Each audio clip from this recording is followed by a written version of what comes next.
Hello and welcome to Portfolio Matters Weekly Markets Checklist, week 217. But before we get into it, Richard will read the disclaimer. Thank you, Keith. Everything discussed during the Portfolio Matters podcast is for informational purposes only and should not be considered as investment advice. Listeners should be aware that we will be discussing securities that we own or have a financial interest in. Please do your own research or consult a professional investment advisor before making any decisions regarding topics mentioned on the show. A full disclaimer can be found at the end. What do we have this week, Keith? Well, I'm afraid it's a very packed week. There's lots going on in the world. So I'm afraid it's probably going to be another long episode. Cover photo this week is Andy Burnham. He becomes the seventh UK Prime Minister in the last 10 years. Banana Republic, us. He has already threatened to raise taxes to pay for adult social care. And he has continued the triple lock. So the gerontocracy continues. Donald Trump has imposed tariffs of between 10 and 12.5% on over 60 trading partners over child labour law violations, i.e., any excuse to get them back on. He's also imposed 50% tariffs on Canada, complaining about unfair treatment of US car exports, etc., i.e., Canada pushed back on tariffs, so Trump is retaliating. He's also threatened the EU with further tariffs over EU fines on US tech companies. So the trade war is sort of simmering there in the background. You may have seen this, but OpenAI has admitted that one of its models escaped security controls and then went and hacked another tech company, Hugging Face. These AI models show surprising capabilities. Much more on AI coming up. Um, Big news in the equity market is that semiconductor stocks have fallen sharply. Momentum stocks have fallen sharply. The KOSPI, the Korean index, fell over 40% from its peak and is now down around 34% of its peak, having fallen 5% this morning after bouncing an astonishing 18% last Thursday. So volatility is coming to global equity markets. Global bond yields have continued to rise. The US 30-year hit a new high after Kevin Warsh didn't raise interest rates. The Iran war continues. More on that in a bit. So the US Fed met and held rates at between 3.5 and 3.75%. The ECB met and held rates. The Bank of England met and held rates.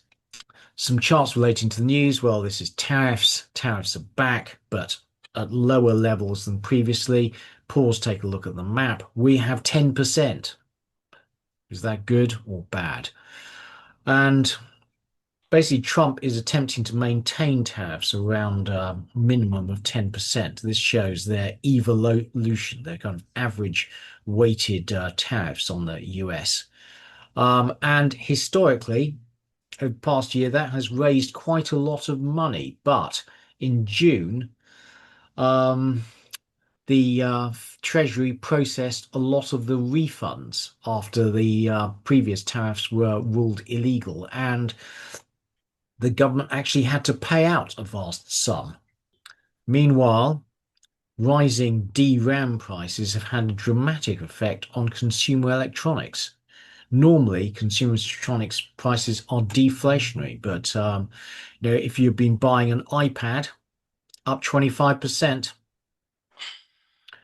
and global long bond yields, this is the rise on the day the Fed met. So this is the US 30-year, and it absolutely shot up. Now, more on that in a bit. Despite the Fed not raising rates, the market is still expecting around 1.5 rate rises in the coming year. All the central banks said they would wait to see what the effect of the Iran war on oil prices and therefore on inflation was, keeping the door open to further rate rises in the future. Meanwhile, in equity markets, we're definitely seeing a short-term peak and we think a topping formation in tech stocks. So this is the Philadelphia Semiconductor Index, which fell 29% from its June high before bouncing a bit. Reminder, when bubble stocks peak, you enter a prolonged period of volatility, but we Um, think, I was just going to point out, Keith, that we could actually put the "We Are Here" sign, as far as we're concerned, in about 16 different places on that yes, that's that run true. up. That's absolutely true, Richard. But I think we're peaked. I think we're entering a topping formation. I think Now, you're right, and I agree. I think you're right, Keith, because there is a lot of bad. That what I would say is that there is a growing realization that these AI companies have spent far too much on capital and haven't sorted out their revenue model. yeah, I think that's right. Because actually earnings remain very strong, but the market is anticipating that they won't last. Yeah. But results have been astonishing. So Google earns an astonishing 112 billion in Q2, the most of any company in history. But that was mainly due to unrealized gains on its investments, SpaceX and Anthropic. That doesn't Cloud, count. well, I said that doesn't count. yeah, well, mark to market. So cloud computing revenues were up 82%, but its free cash flow was negative due to increased capex commitments. And so its shares fell by 7% Mm. despite those record earnings. And that's where we are. Microsoft shares, meanwhile, rose sharply after beating revenue forecast, but importantly, cutting its capex estimates. Meta shares fell because it's got falling free cash flow. So the market is becoming increasingly skeptical about AI capex commitments, as evidenced by CDS, credit default swaps on Oracle. That is not looking very good. Market is increasingly concerned about Oracle's long-term solvency. And elsewhere, the yen has been selling off relentlessly until we had a coordinated intervention by the US Treasury and Japan. So you've seen the yen came down, it was threatening to break 165, and now sharp appreciation to 157. Okay, and on to the war. Now, I'm not going to go through all this. What you really need to know is in the last 3 weeks since we last reported, the war has widened. So it seems that in the last ceasefire, Iran took the opportunity to coordinate with its allies, the Houthis in Yemen, Hezbollah, and the militias in Iraq. And over the past 3 weeks, the war has widened. So the Houthis attacked Saudi vessels in the Bab el Mandeb, the Red Sea, essentially closing it to Saudi oil tankers. Iraqi militias have been sending drones to attack Saudi Arabia and other Gulf nations. Somebody, and we don't know who, sent two drones to attack LNG tankers in Egypt. Ukraine attacked um, Iranian vessels in the Caspian Sea, which have been trading with Russia. So the war has essentially widened. Now, in the past couple of days, Trump has called off airstrikes on further airstrikes, a massive airstrike, he was saying, on Iran. Now, he's saying that was at the behest of Iran, but it's likely that was at the behest of Gulf allies. Now, he's also saying return to talks are imminent, but the most important event of the past week was an unprovoked attack by Iran, sending missiles at US air bases, all of which were intercepted. But the fact that Iran has gone on the front foot and has attacked the US suggests that it does not see any need to go to the negotiation table anytime soon. And the reality is that Trump has no good policies. His recent air attacks do not seem to have deterred Iran at all. The Straits of Hormuz remain closed, and Iran's attacks seem aimed at prolonging the conflict rather than intensifying it. And the longer the straits remain closed, the higher the oil price and the greater pressure on Trump to simply back down. Richard, any thoughts? Yeah, I agree with you entirely, Keith. It's interesting, isn't it? All of the announcements about peace talks and so forth only ever come from Trump. Iran is never announcing that they're entering peace talks, and the US is in a position that it can't. I saw an interesting report in which the chap, and I can't remember who it was actually, was saying that basically one of the key linchpins of the US dollar reserve currency is the oil trade, which we know because most oil is transacted in US dollars, and where countries have tried to avoid transacting in US dollars, they've typically been invaded or attacked. And there's a litany of countries going back 25 years or whatever to Afghanistan who tried to move themselves from the dollar system. If Iran gets control of the Straits of Hormuz, then it also gets control of the oil trading system or significant control of it, and it removes the necessity for the Middle East to trade in dollars. So if the US loses control of the Straits of Hormuz, it's a big blow to their dollar hegemony, and so they can't afford to lose it. But if they maintain their war against Iran, it's a big threat to dollar hegemony, and so they can't afford to continue it. So they are absolutely stuck in the middle, and there is actually, I think, for the US, no way out. Yeah, and I agree. The US has threatened to attack Iranian energy infrastructure. Yeah. But Iran has demonstrated its ability to attack any assets, radar, etc., in the Middle East with these hypersonic missiles, which can evade Patriot interceptors.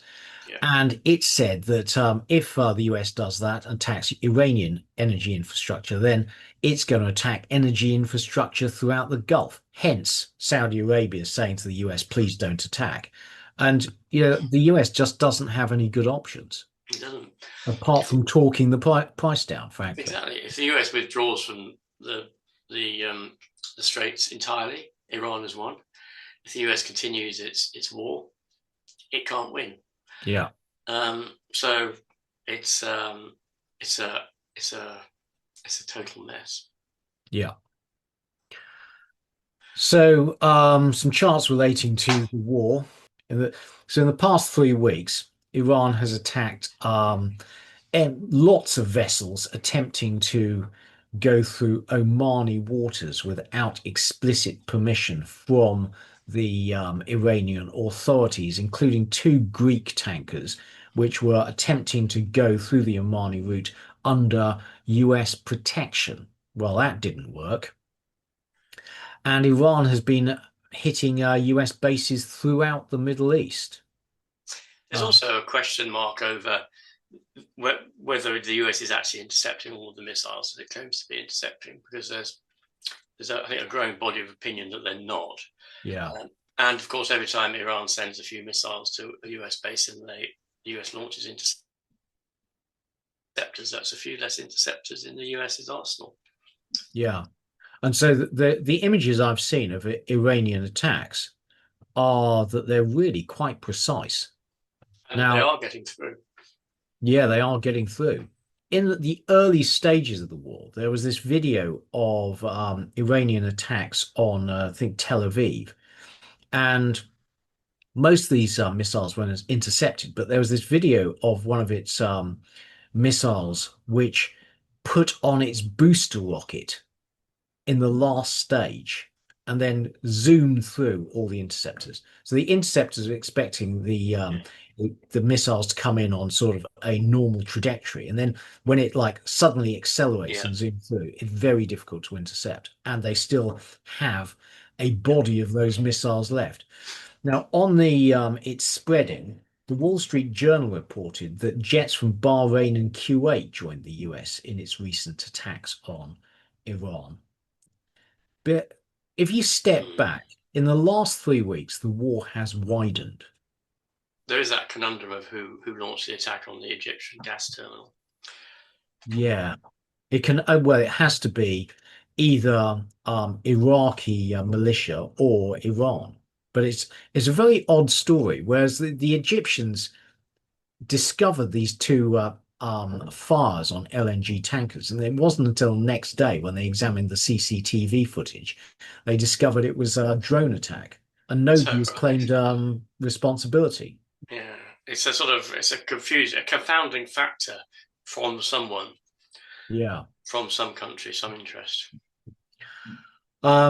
So the Houthis have closed the Red Sea, Bab al-Mandab, to Saudi tankers. Now, they can divert via the Suez Canal. In fact, there is also an oil pipeline the Saudis have helped build, which avoids the Suez Canal, but reportedly it adds about $5 a barrel to transport costs. So this all increases both the transit time if you're going to go by tanker to Taiwan, and the cost. Yeah, and of course, transit time by increasing it by 29 days actually reduces oil storage Yeah. surplus capacity. Well, it increases oil on water enormously. It does precisely. I mean, and so it's not getting to the refineries for another 29 days. Yeah. Whatever is getting out. Has the pipeline terminal been damaged? The one, Sorry, in Saudi, the one in Saudi yeah, Arabia, this one here. yeah, Well, the Houthis sent a load of drones to attack it, but we believe that that's all been repaired. right. Now, Goldman Sachs are estimating that by the end of 2027, so end of next year, 45% of pre-war oil flows will be able to bypass the strait. By the end of 2028, that'll be 60%. But pre-war, 20 million barrels a day were coming out of the straits. So by the end of next year, we'll still be short 11 million barrels. The other, I Right? think that that Iran has a window of opportunity, from its point of view, before all of the oil is pipelined out, and the Straits of Hormuz, for purposes of oil, don't really matter. But there's an awful lot of other stuff that goes through the Straits of Hormuz because all the manufacturing facilities have been set up near the oil fields, and they can't be reset up somewhere else in the world in 12 months or 18 Yeah. months. Well, yeah, absolutely. Now, China has basically saved the oil market by massively cutting its imports, halving its imports. But when we had that surge of oil from the Gulf, it bought some. It's surviving on inventories. There is no evidence of huge demand destruction in China. It is So living off inventories. my understanding is that demand, for example, for diesel is measured not by actual people putting diesel in tanks, in fuel tanks, but by the amount of diesel shipped out of refineries. Yeah. Because that's the only, and normally speaking, in an equilibrium, that is demand. But refineries globally have been producing significantly less diesel, particularly China, but also Russia, for example. And so if you impute demand from the amount of diesel globally shipped by refineries, it's dropped significantly. Yeah. But it hasn't dropped. It's just that the refineries are sending out less because they're not refining so much. Mm. So I think there's a lot of confusion, and I'm not saying I'm right, but I think there's a lot of confusion about what demand destruction actually consists of, and it's very, Yes. very difficult to measure. Yeah. We've got a small section on refining capacity coming up, actually. Now, this is an odd story in that Iran claimed that last week that an oil tanker had hit a mine in the Straits, and I've seen no independent verification of that. But elsewhere, the thing is, we concentrate on the Straits of Hormuz, but with the oil market is facing a confluence of disruption. So Ukraine has increased its attacks on Russian refineries throughout Russia. So on the 25th of July, it hit the Tyumen oil refinery 2,000 kilometers away from the Ukraine's border. And it has succeeded in taking around 45% of Russian refining capacity offline. And Russia last year was responsible for producing about 1 in 9 barrels of world diesel supply. You'll also be aware that it's been attacking these Wildberries warehouses throughout Russia. But these are all a long way from Ukraine border. So this is from the FT. Around 45% of Russian refineries are offline. That is huge. So the oil market is really coping very well with a whole series of disruptions. So we have the Bab al-Mandab closed to Saudi shipping, the Straits of Hormuz largely closed, full stop, and Russian refineries offline. And actually, the oil price ain't that high. But on Richard's point, it's not just oil. There's a lot of disruption to global supply chains, and not included in this chart is helium. Now, I've actually prepared a section on helium months ago, but we just haven't had time to do it. Hopefully, at some stage, we'll get time to record that. But helium prices roughly doubled over the last 5 months, and you'll be aware that helium is absolutely essential to semi-conductor manufacturing and to MRI scanners, etc. If this continues for much longer, and a lot of helium is produced by Qatar as a byproduct of LNG production, with supply chains closed, that could become a real problem in the coming months. Okay, and let's go to a status report on the Straits of Hormuz. Now, Goldman estimates that 13.4 million of Gulf exports are currently trapped in. That is one hell of a lot. So the oil market is really coping incredibly well with a historic disruption to supplies. So this is Iranian attacks on its neighbors. It's back attacking after a period of quiescence and the ceasefire. Attacks have mainly involved drones. Now, I did notice, though, that BCA Research seems to have accepted that claim is an oil tanker hitting a mine. And these are strikes on vessels which have continued at a low level throughout the conflict. As we said earlier, Iranian attacks seem aimed at prolonging the conflict rather than intensifying it, and one or two attacks on shipping every few days succeeds in closing the straits. That's all we need. They're niggling Trump, basically, aren't they? Yeah. Tanker traffic back down to bugger all. This is daily. The red bars are crude tankers. So during the ceasefire, you had a huge surge of tankers coming out. Now is going back in. Freight costs are rising again. Last data as of last week. Chinese refiners have increased their activity. Presumably that's because they've got some crude. And this is an amazing chart. China has massively cut its imports, thereby reducing demand and stabilizing the oil price. How long can this continue for? Question mark. See, at the start of the year, it was importing 12 million barrels a day. It's now importing less than 6. Amazing. And the SPR, the US continues to draw down the SPR. Now, the oil bulls, you'll see on Twitter, have been saying that the operational minimum is around 300 million barrels. Now, the US Department of Energy has since come out and revised down its estimate of the operational minimum to 70 million barrels. Now, that would free up 200 million barrels, and currently the SPR has been drawing down at about 3 million barrels a week.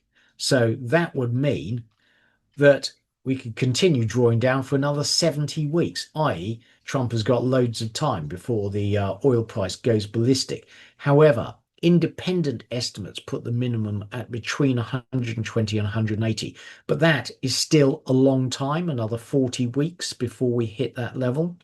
So the oil price is not likely to go to the moon, what we're saying, unless China starts running out of its inventories. Gasoline prices are high and heading higher. Diesel prices have really not come back down. Jet fuel prices have shot back up. The crack spread shows that the problem is not actually a lack of crude, it's a lack of refining capacity. The crack spread has not come down at all and is at enormous $90 a barrel. Make a lot of money. The majors like BP and Shell are making an absolute packet out of refining crude at this point. Just this chart, Keith, crude on water. I don't understand that. Yeah, because, no, gone. Well, we know that most of the crude on water at the beginning of the Trump's attacks on Iran has been delivered, if not all of it, probably all of it. And the straits are only open for a short period of time. So how come the oil on water has gone up above what it was previously? Well, this is a measure of supply chain disruptions. So if you have, let's say you have the same amount of tankers in the world and they like take 7 days, let's say they take 7 days on water and then they take 2 or 3 days loading and unloading, then they have to go back. Well, now it takes, let's say, 14 days in transit. You've got much more oil on water because the Yeah, I see that point, Keith. Where has the oil been coming from to get onto the water? the US actually. So you instead of going to the Gulf, they're diverting to the US. The US has been exporting more oil, and also that chart we showed earlier of diverting through the Suez Canal, and suddenly you've got a 29-day voyage instead of a 14-day voyage. Yeah. So some of this oil on water is actually the US SPR. Yeah, no, that's true. But I agree, it's surprisingly high. But I think that's just a measure of supply chain disruptions. And also, frankly, given the Ukraine's been sinking loads of small Russian oil tankers, you'd think actually they would be coming down, just the capacity might be coming down. Bizarre, isn't it, actually, Ukraine doing that? Because you'd think that it would be in Trump's interest to tell Ukraine to stop doing that because he wants to keep the oil price down so he can promulgate so he can pursue his war. And Ukraine is acting against that interest. Yeah, but at the same time, Ukraine has been attacking Iranian shippings and destroying. Apparently by accident, Keith. Really? Mm. Yeah, Zelensky backed down and said it was a mistake. Yeah. Now, I listened to a podcast on the destruction of the Nord Stream 2 pipeline. Oh, right. Yeah. And Who did destroy it then in the view of the podcast? it's almost certainly the Ukrainians. And so Ukrainians asked the CIA for help, okay, in doing this. The CIA, A, said no, and they, B, estimated it would cost $50 million and you would need specialist equipment, including undersea submersible remote vehicles. Oh, and the Ukrainians did it with two divers, did they? Yeah. Two divers in wetsuits. Exactly. But it's quite clever. They asked around in Ukraine for divers with a lot of its deep water experience, and then said, come and help your country. Yeah. But the point is, the CIA got wind of what the Ukrainians were up to, and they said, you mustn't do this. It would be very bad for, geopolitics, etc. And they made the Ukrainian, Secret Service sign this document, say they weren't going to do it. And the Ukrainians very happily signed the document and then went ahead and Did it did. anyway. Um, Natural gas prices, we've got more on this coming up, but I'm afraid very bad for UK inflation. They've shot up in the last few weeks. Fertilizer prices, surprisingly, right back down again. So a lot of oil escaped from the Straits during the ceasefire, and that has reached markets. But there ain't many tankers going back in, and flows have now essentially stopped. So the oil market has been amazingly quiescent, actually. But the longer this continues, the greater the risk of a sustained rise in the oil price. And I was just going to say, Keith, prognosis, go on. sorry, Keith. I was going to say, I don't think anybody realizes the extent of the Chinese reserves, did they? No, no, we just don't know. But, By any means. but if they're releasing 6 million barrels a day, Yeah. that's an absolutely enormous amount. And at some point, strategically, if not practically, they will not want to release any more. Yeah. So I don't know about you, Richard, but I just think more the same. I think Iran will just keep the straits closed until it forces the US to back down. And the fact that it went on the front foot last week and attacked US bases, despite the US actually wanting a ceasefire again, shows that it is feeling very bullish about its prospects. And I see no reason for Iran to want to back down unless the US agrees to its terms, and that includes the nuclear program. Your thoughts? Yeah, I mean, I think that most of Trump's statements are designed to manipulate public opinion and the oil price, not necessarily in that order. And you can't take any comfort from anything he says. I agree with you. Iran is not. Iran has found itself in an interestingly powerful position, and I don't see how this comes to an end in a way that favors the US. Yeah. And on that point, the midterms on the 3rd of November and electioneering for that, the midterms probably begins start of September. Yeah. So Trump will be quite desperate for a deal within the next month or so. His approval rating, you're looking at the thick red line here, is poor, much worse than Biden's or his own during the first term. And prediction markets are saying he's going to lose the House. The question is, will he lose the Senate? Now, as it is, it seems that the market is predicting he will retain the Senate.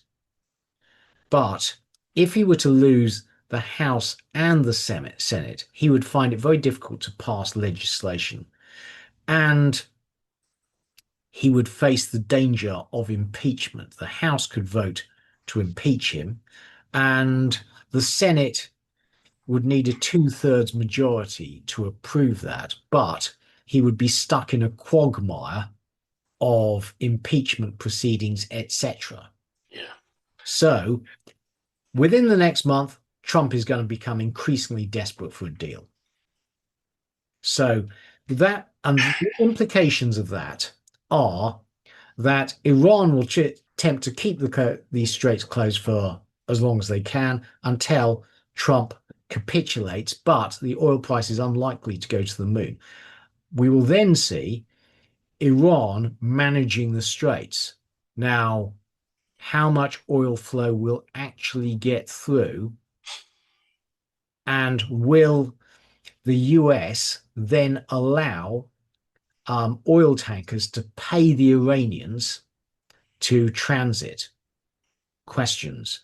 Now, we were previously talking about diesel and how the crack spread indicates the problem is not our crude oil supply, but refining capacity. Well, refining capacity is the problem.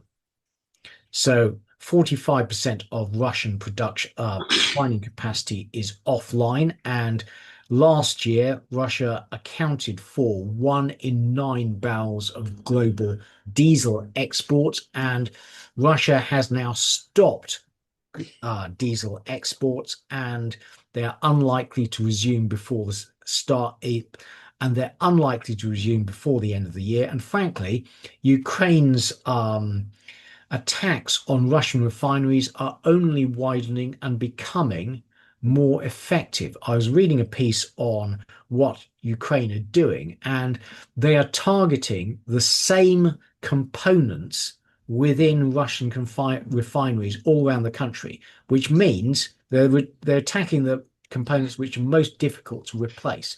And by attacking the same component everywhere, it causes supply chain problems. You're having to find the same part for everything. So they're aiming to disrupt Russian And, refineries for as long as possible.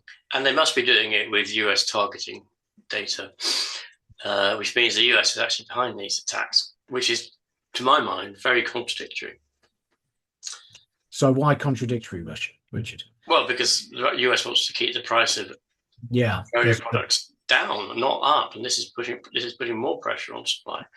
Yeah. So I don't understand the strategic logic of this. Well, it's a question of priorities, isn't it? So what he's saying is that helping the Ukrainians is more important than slight marginal increase in the diesel price. Yeah, but what we've also been saying is that Trump's desperate to keep the. Yeah, that's true. So how does it fit together? You know, overtly, it doesn't fit together. Yeah, agreed. Meanwhile, China has decreased its crude imports and decreased its refinery throughput. So it must be relying on stockpiles for now. Everywhere, refineries are running at close to maximum capacity. I read a report this week saying that refineries in the Midwest were running at 100% capacity, and some of them were running at over capacity. And crack spreads being what they are, that means a lot of money going to the refiners and the majors. Yeah, and they're running at maximum capacity to maximize their profit from this, aren't they? Absolutely. But despite all that, US gasoline inventories are low and falling. So distillate stocks are falling, and we don't consume crude, we consume distillates. So that could yet cause further problems in the coming weeks, even if we get more crude, because Russian refineries are offline and Chinese refineries are offline. China has developed a modus operandi of restricting exports of materials that are essential but in short supply. It must now be realizing that it can also restrict exports of distillates if it wishes to, and cause significant problems. Yeah. Not as much as it can with rare earths, for example, but nevertheless. A good way to take advantage of this is to buy companies that own oil refineries. BP, Shell, Exxon, Chevron, Marathon Petroleum is a US company that owns lots of refineries. They will all be doing incredibly well at the moment. Bad for everyone else, consumers of crude. Okay, and on to economic news. So in the past 3 weeks, we've had UK inflation numbers. They came in better than expected at 2.6%. And as we go through this, you'll see that UK inflation is actually lower than in the EU or the US currently. That's good news. UK GDP growth in May matched expectations of 1.3% year on year. Earnings growth continues to gently decline, coming in at 4.3% in the 3 months to May. That's year on year. Public sector pay still 5.5%, way above private sector pay at 4%. Unemployment growth in the UK was either plus 147,000 in the 3 months to May, that's according to the Labour Force survey, or it was minus 26,500 according to the HMRC payroll. Choose your poison. UK retail sales strengthened to 4.2% year on year in May. That's actually a very strong number, much better strong than Europe. Yep. Construction output, terrible, down 1.8% year on year in May. Moving on to the EU, GDP beat expectations at 1% year on year in Q2. That's a flash number. Inflation was 2.9% in July, worse than the UK.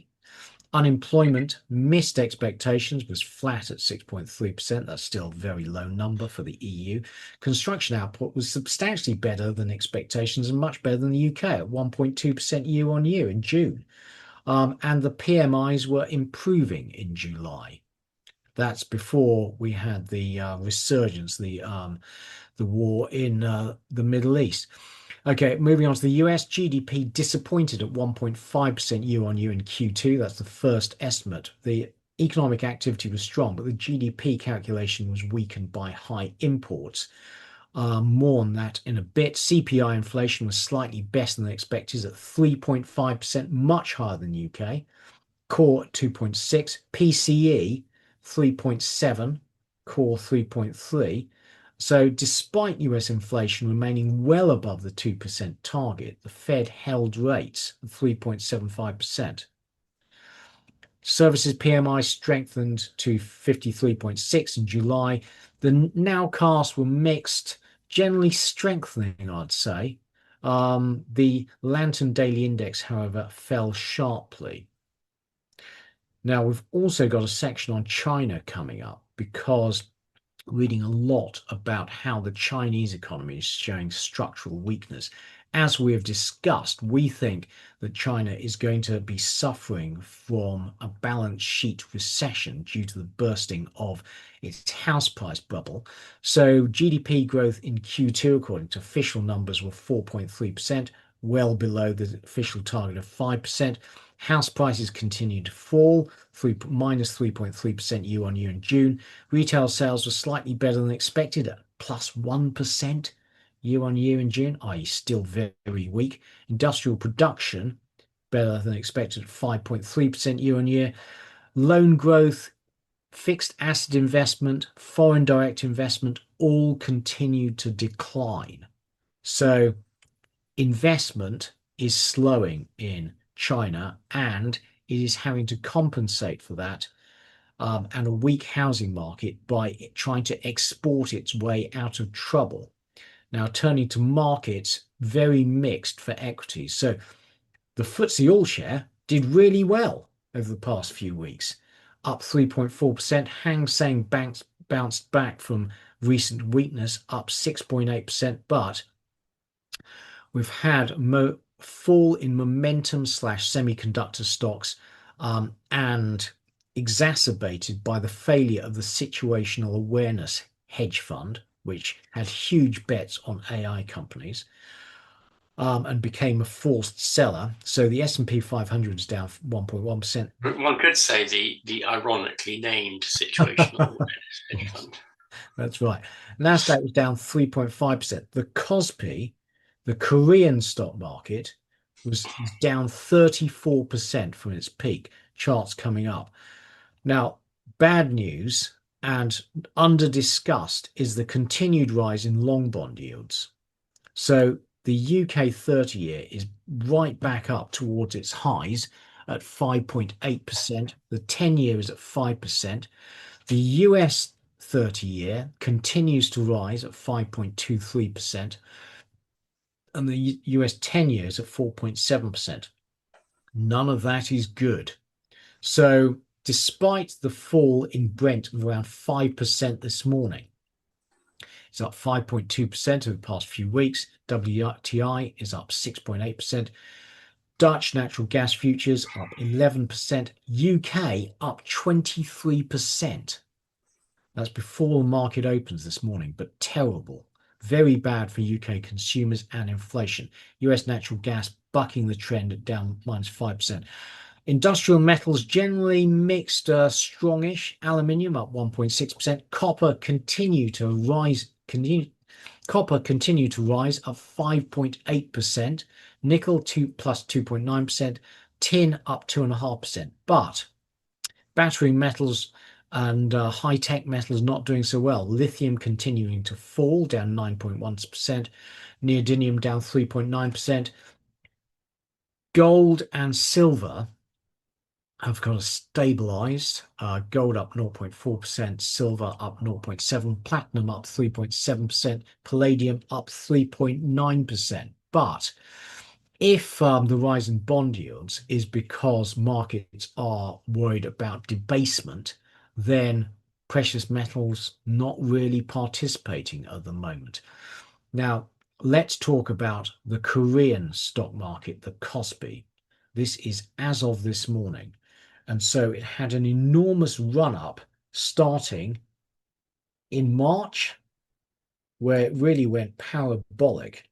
And since then, it's down 34% as of now from its peak, having been down over 44% and then bounced 18% in one day last week and fell a further 5% this morning. Now, reminder, the biggest market rallies occur in bear markets, and once a bubble starts to burst, it keeps on going, in my opinion. So these are shares in the memory stock SK Hynix, and this is as of about Wednesday last week when I did this chart. So they rose 380% year on year and then fell 55% last month. Holders of the leveraged single stock ETF, that's the little line down here, are down 75% since inception. Now, a problem for Korean investors is that in late May, the Korean regulator permitted the creation and the listing of leveraged ETFs on single names. So there are leveraged ETFs on SK Hynix, on Samsung, on and other market leaders, and the timing was very bad.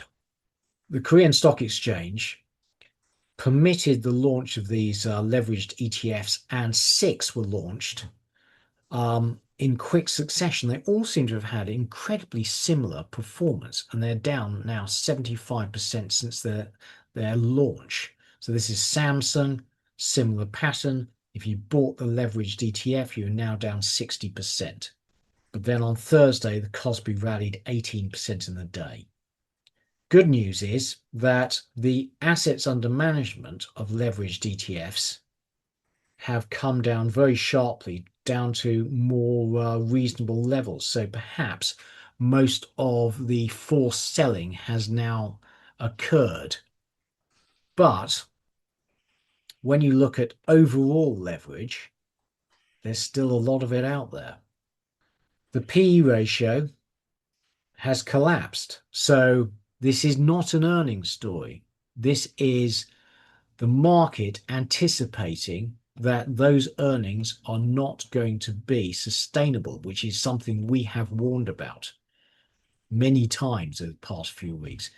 And the reason a stock market crash causes an economic hangover is essentially loss aversion. People feel a loss much more than they feel a gain. So in order to have the equivalent emotional impact of $100 loss, you need a $225 gain.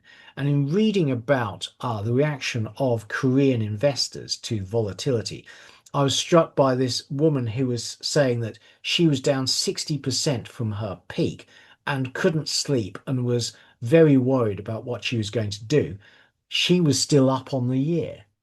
So volatility, people feel when their wealth goes up, they feel that's their wealth level. And then when it falls from that, they particularly feel that loss, and then they cut back on expenditure and they feel worse, etc. So volatility is very bad for animal spirits. Korean Investment Securities reports that 50% of its 880,000 clients who bought Samsung shares are now in loss. 70% of those who bought SK Hynix were now in loss. And that's a lot of people who are going to be feeling more negative and they're therefore cutting back on expenditure. The number of investment accounts in Korea is 110 million, i.e., two for every member of the population, including children. Margin debt, thankfully, has fallen, but is still enormous. There's still a lot of leverage in the system. A lot of people have been sucked in towards the highs. I'm going to read this out. Korean retail investors suffered 2.15 trillion won losses due to leverage. In the past month, South Korean retail investors have incurred losses of approximately $14.5 billion due to leveraged tradings, with individuals aged 20 to 30 making up 62% of the accounts that were liquidated. If your account is liquidated, you've lost everything, basically. On the 13th of July alone, 320,000 accounts were forcibly closed. To prevent a financial crisis from evolving into a social crisis, the South Korean government will launch a nationwide unified debt consultation hotline. As ever, will really harm people who bought into the boom late. And that sell-off in memory chips comes despite continually rising estimates of hyperscaler capex commitments, i.e., the market is becoming increasingly skeptical about this and whether they'll actually be fulfilled. The thing is, the reason the stock market matters is because of the wealth effect. For every $100 you gain in financial wealth, on average, consumers will spend $2 to $3 of that, and it works in reverse. So, because stock market wealth around the world has shot up, when that wealth disappears, consumers will tend to cut back. And so, stock market crashes lead to recessions. Your thoughts, Richard? Yeah, I think Trump's in a bit of a bind, really, isn't he? Because obviously he's got the issue with fossil fuels, but he's also got the issue with never mind the KOSPI. He's got the issue of the US market being incredibly overvalued in some respects, and the AI hyperscalers, and so forth. And the last thing he needs is a stock market crash. Yeah. Or actually, the last thing he needs is a significant downturn in the stock market. But it looks very much as if that's probably what's going to happen because of the excessive valuations. So I suspect that we are approaching the point where the Fed, if it hasn't already started to, will begin to intervene in the US stock market for political purposes, certainly until after the midterms. I think, going back to your point about Trump, he's been incredibly lucky so far. So the AI boom has kept the US economy going, despite him doing his best to damage it with tariffs, etc. I wonder if his luck's now running out. And also, so he has massively increased the US deficit. So we've got a chart coming up, but 27% of all US debt ever issued has come under his presidency. The last one and this one. The last one and this one. And US bond yields are rising. And every year, you now need to refinance debt which was issued cheaply onto these new higher interest rates. So your interest bill will keep rising. Now, you would think that stock market volatility and the big sell-off in semiconductor stocks would mean that people would buy bonds and bonds would get a bid. They haven't got a bid. So actually, I'm worried now. You've been going on about this for ages. How does this end? Yeah. But, the thing is, if the US continues to run a deficit of 6% of GDP and it has to refinance debts of 130% of GDP at higher interest rates, then the deficit's only going to go up. And the stock market, its profits rely on the deficit continuing. And Yeah. Trump's not going to cut the deficit. So the logical outcome of this, Richard, is your point. If we get a stock market turndown, we get an economic slowdown, inflation will not be a problem, bond yields will be too high, Fed likely to intervene to bring them down with QE. So, does that mean gold goes to the moon? Let's see. But that's what I'm looking at now. I think I've been late to this trade, but that's where logically we're heading. So that's my view, Keith. I mean, I think there's another factor, isn't there, that which is foreign government buyers of US treasuries are falling by the wayside because they don't trust the US government to act Yeah. fairly by them. And so the Fed has more, or the Treasury has more and more difficulty in getting its auctions away. I mean, it's not having difficulty at the moment, but as a trend, they're losing that. If the dollar hegemony is slowly, and people say the dollar's going to collapse, it's not going to collapse. But this is a process that takes many, many years. But the dollar is, in my view, slowly losing its hegemony. There will ultimately be probably two reserve currencies in the world, one of which won't be an individual currency, one of which, in my view, will be an independent reserve based on gold. It won't be any particular nation's currency. It will just be there as a gold-backed reserve currency, reserve, and that people. So the US has no choice, to my mind, but to do QE. It's just a question of when it starts. It to me. Mm.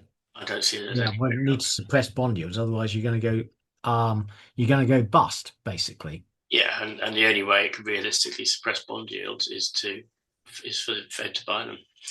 So yeah, I mean, I think that's where it's going. I think it's actually taken a lot longer to unfold. And I would say actually the way it unfolds, it tends to unfold with nothing, nothing, nothing, quite a lot, nothing, nothing, nothing, quite a lot. In other words, it's a stepwise process as opposed to a Yes. gradual incremental process. And I think we're currently in one of those steps. Yeah. And the bottom line of the implications of this are you want to be in hard assets. Yeah. I mean, if you watch Jeff Curry's videos, he's been around an awful lot. The ex-Goldman Yeah. Sachs head of commodities. Obviously he's doing a big marketing campaign. He's a very interesting guy, actually. I like listening to him. But he has this halo, doesn't he? Hard asset, low obsolescence trade, which is basically low obsolescence so the antithesis of low obsolescence is AI. Yeah.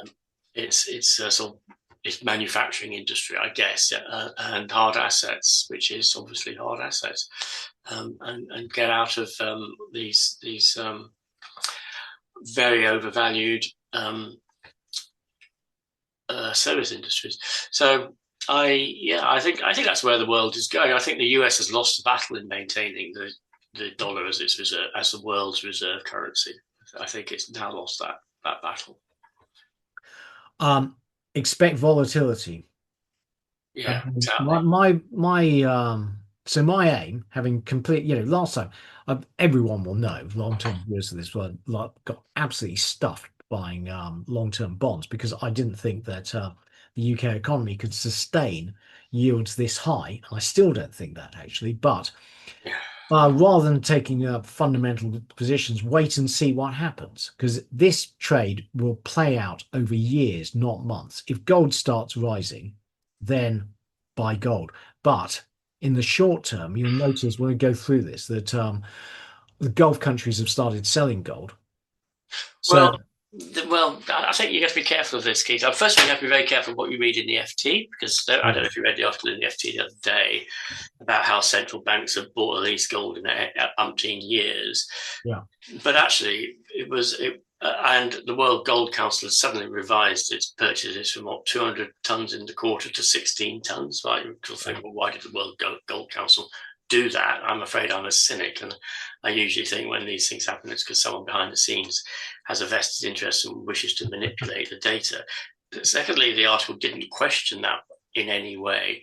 Third, it drew all sorts of spurious conclusions from the data, but it also said that sovereigns are very secretive about their gold purchases. So how can they say, definitively that sovereigns were buying a very small amount of gold, and they're very secretive about it? The two are totally contradictory. So coming back to that, so Turkey sold, in inverted commas, some of its gold. Probably what it did is it leased its gold into the market because it needed the dollars in order to protect its currency. I suspect that the Gulf countries are doing the same thing. They're not selling it, they're leasing it so that they get dollars to reserve, and then they will buy it back once the situation.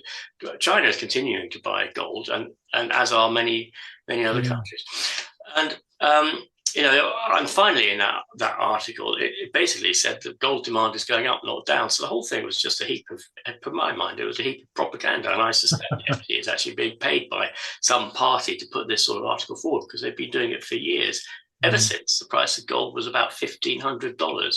And since then, it has tripled, very roughly speaking. And the FT is still banging the same drum. So, but my point, Richard, is that, long term, bullish gold for all the reasons we've gone through. Short term, if the stock market crashes, then people sell what they need to rather than what they want to. And gold can fall. It can do. I completely agree, Keith. I don't dispute that at all, which is why, even though it could be quite painful, I'm a long-term investor and don't trade in it. So I've held all of my precious metal assets from the peak in, was it January? To now, and it's been a bit painful, but I'm perfectly confident that in a year's time, 2 years' time, whatever it might be, they will be much higher than they were in January, and I'm confident of that fact. I may be wrong, but my thesis is entirely intact. Well, so it's very good. In order to hold long-term positions like that, you have to be, convinced. You have to have conviction, and you also, that's great. The corollary of that, of course, is you have to have conviction, but you also have to understand when you're wrong, because these big caveats, having total conviction and then seeing that something go to zero, and you're convicted right to the point where it goes to zero. I'm also actually fairly convinced about the oil trade. I think that in the long term, I'm slightly less convinced about it than I was, actually, because this is really giving a boost to alternative energy with the current situation too.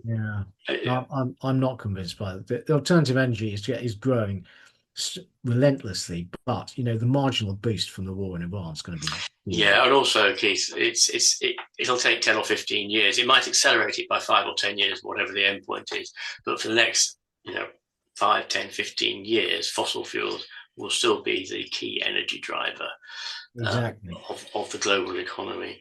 It may be that it's just not quite such a long-term trade as I envisaged, but I haven't changed my view in terms sufficiently to exit that trade. No, I've got a lot of oil currently, but I'm aiming to trim it, by a lot, actually, when the oil goes back above $100, and I think it will. Sorry, Keith, I'm just going to say I'm aiming to trim it when oil goes up above $300. But okay. You heard it here first, or maybe you can laugh at me in a year's time. Go back a year, I thought the long bond yield should be heading back towards 4%. And look, one totally the opposite direction. Because as the level of debt increases, it becomes higher interest rates become increasingly unaffordable. You have to do something. Or you get into a crisis. To my mind, lack of doing something equals crisis. Yeah. But the do something in this case, as we've discussed, is likely to be QE. Yeah. Which, of course, does make the future of the long bond a lower yield rather than a higher yield, but it's via a way that is damaging to the value of the currency. Yes, exactly. Good for gold. Okay, on to equities. Richard, Thank you very much, Keith. So these are the weekly changes, actually, the change over the last 3 weeks. So just run down quickly. So the FTSE All World pretty much unchanged, but up 10% on the year. FTSE All Share actually did it hit a new all-time high? It did, yeah. Yeah, so up 9.1% in the year. And actually it's broken out of the range that it's been in for the last 20 odd years, I think. Yeah. Which is quite interesting. The stocks are at 600, equally up 10% year to date, as the S&P up 10% year, give or take. The Russell 2000 up 18% year to date, Nasdaq 10% nearly year to date. There's a lot of consistency there, isn't there? Yeah, there is, yeah. The Hang Seng pretty much unchanged on the year, although it had a good 3-week period. Topics up 16% year to date.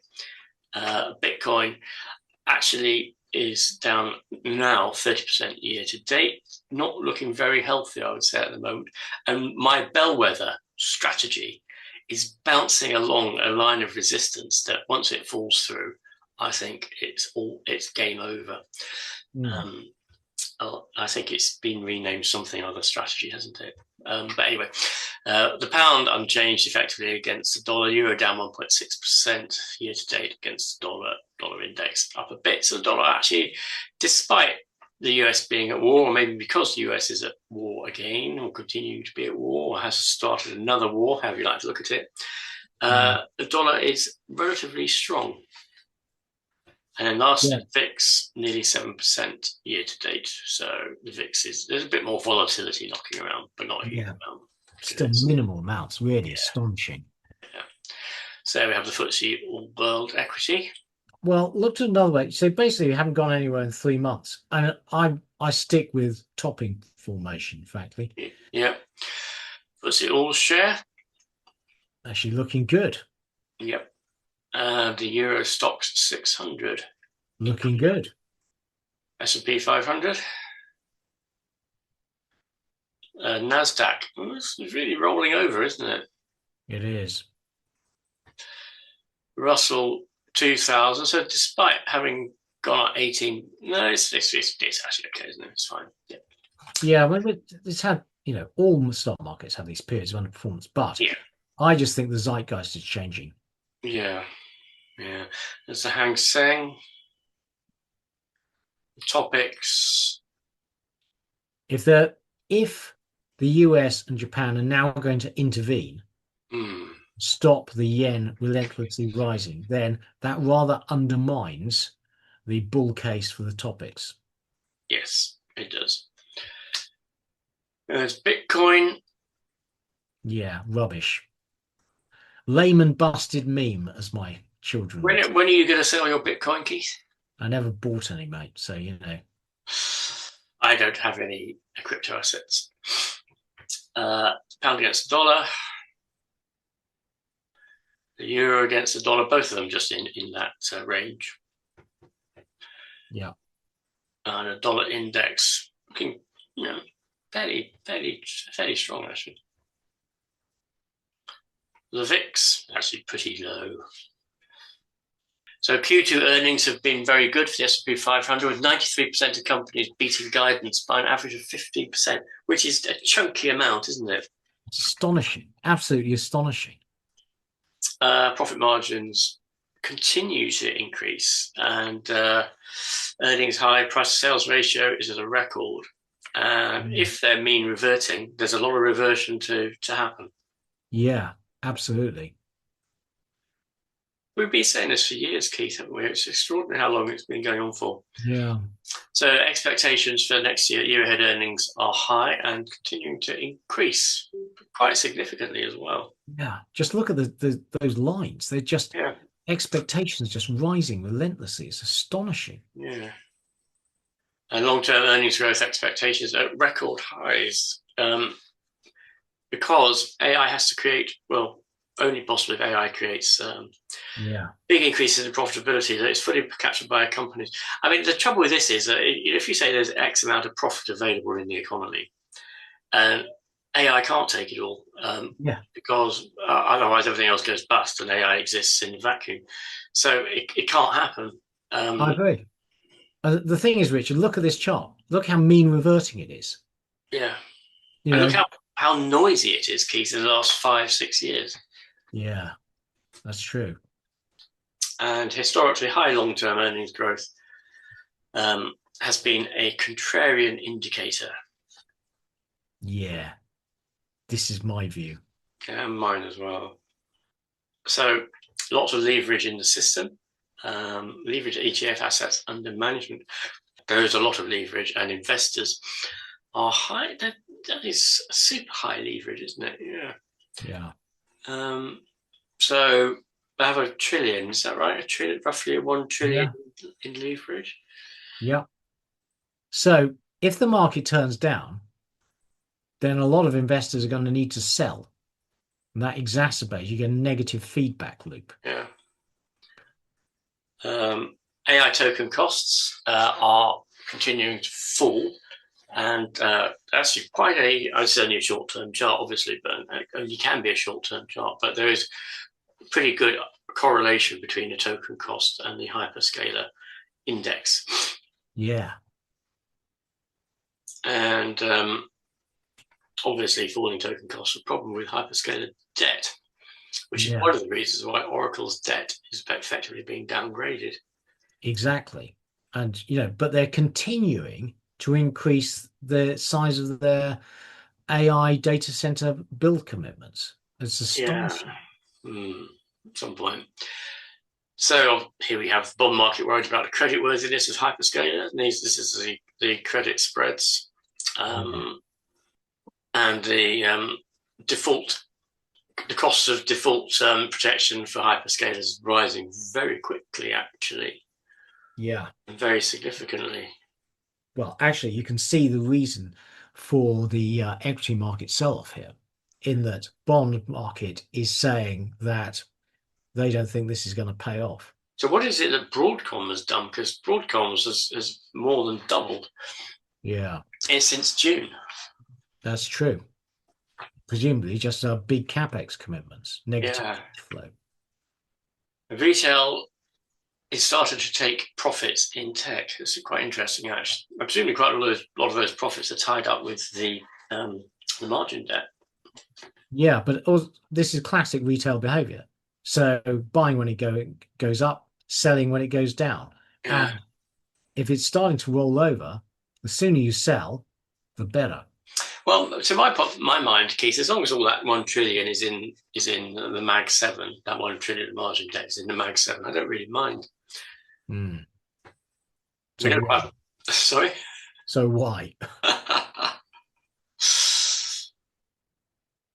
Is this a new one? No, sorry.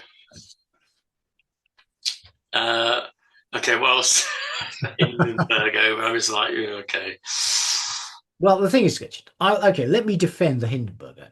So the Hindenburg Omen basically says you're having a big split in the market between record numbers of companies going up, at the same time, there are record numbers going down.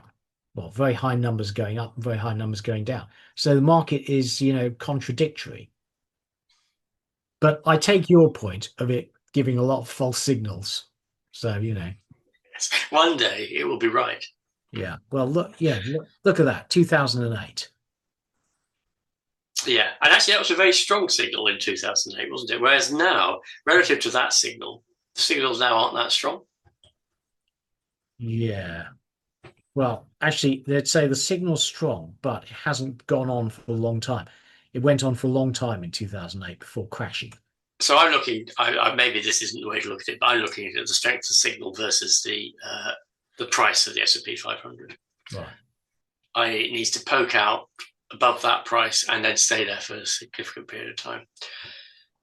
So the surge in energy prices should, in theory, heighten the risk of recession. It doesn't appear to be doing so yet. Nope, I could totally agree. Net assets in value in US private equity fund buyout funds 7 years and older. So actually, what private equity likes is it like to flip stuff over about 5 years, really, don't they? I think, and they haven't been able to, and they're having to hold on to it for longer and longer. Absolutely. So yeah, unresolved valuation problems, or else dumping stuff on unexpecting private investors Well, via yeah, quotation. they're finding it difficult to IPO them or sell them on. Yeah, they are flogging them to each other, aren't they? I think Yeah. as a way of of in theory, crystallizing some sort of profit, but in practice, of course, it's incestuous. Semiconductor shares falling a third before bouncing. They are Yeah. obviously well up on the year, but if they do a KOSPI, they'll be back down to 160 in the course of the next couple of months. Well, exactly. So this very analogous to the KOSPI. Big bounce. KOSPI was down 5% today. Yeah, that's going to come into the stock market lexicon, isn't it? To do a KOSPI. So, what's this chart telling us, Keith? Well, do you remember ARC Innovation? I do, yeah. Yeah. During the pandemic, Yeah. did very well on meme stocks, etc. Well, despite semis, etc., going through the roof, it's actually underperformed. It's down 35% since 2021. So she picked the wrong stocks. I don't know what she's done, but I think she's probably all in on crypto, actually. Crypto's been a bit dire, hasn't it? you are. Nasdaq's up 100%. She's down 36. Great. And reminder, we're entering the volatile period. And so far, volatility is picking up online. Beware what, Yeah, yeah, this you is know. true. Interesting. So GAAP, generally accepted accounting principles. Principles? Yeah. What costs disappear between ARM's 7.1% GAAP operating margin and its 41% non-GAAP adjusted? So basically, it can create 34% of profit by manipulating, in inverted commas, the accounting treatment of various items. Precisely. And so 343 million of share-based compensation and 90 million of associated employer taxes were excluded to go from the first low figure to the second high figure. But of course, if you're an investor, stock compensation is a cost to you. Yes, absolutely. So everyone uses adjusted earnings that Yeah. exclude stock-based compensation. Yeah. It's like you can adjust your earnings if you're a hyperscaler by not depreciating your fast depreciating data center or by depreciating it over 15 years when really it becomes worthless after 5 years. Yeah. There's lots of stuff you can do. So basically, there is this gap between the GAAP standard earnings and the adjusted earnings used by most analysts, to calculate their valuations, which is called a GAAP. And it's roughly tripled since 2020 across the largest 17 listed US stockwear companies, from -14 to -44, primarily due to stock-based compensation. I didn't know this. So share buybacks have neutralized or mastered the dilution for stock-based compensation. But now hyperscalers have become cash flow negative. They're going to find it harder to do buybacks. And also, of course, they can't borrow the money anymore because their debt's not so kosher. So there will be fewer buybacks, but presumably stock-based compensation is going to have to continue. Yeah. Or maybe it won't. Maybe it'll drop off for all of them. Anyway, high valuations are even higher once you count or really effectively deduct the cost of stock-based compensations from their profits. Exactly. Yeah, it's one of those kind of things we're aware of but don't think about very much. Yeah, basically they're using everything they can to wind up, to tighten the to wind up the apparent valuation of their businesses and the apparent profitability of their businesses. But quite a lot of it is actually spurious, and as is was it Google counting its mark-to-market gains on its investments, where actually its gains on its investments are privately held equity, or equity held in private businesses, and there's no certainty of the valuation of these of these businesses. As yet, Google is putting it into its announced earnings. So the whole thing is a It's a pyramid, upside down pyramid, isn't it, Keith? I think balancing on its tip. Yep. And onto SpaceX. Now, how's SpaceX doing? Is that speaking of upside down pyramids? Yeah, well, precisely. So we were deeply skeptical of SpaceX. Um, and the rise in private market means that IPOs are coming to the stock market late and at increasingly inflated prices. And essentially, they're increasingly poor investments. So since 2019, by an average, the 3-year average buy and hold return has been deeply negative. I mean, some of these are astonishing. This is 2023, down over 80%. this is a very interesting chart, Keith, isn't it? Basically, it says don't buy IPOs. Don't buy IPOs. They're a total disaster.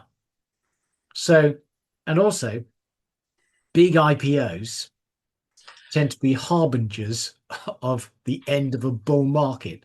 So, obviously, 1999 being Yeah. a good example.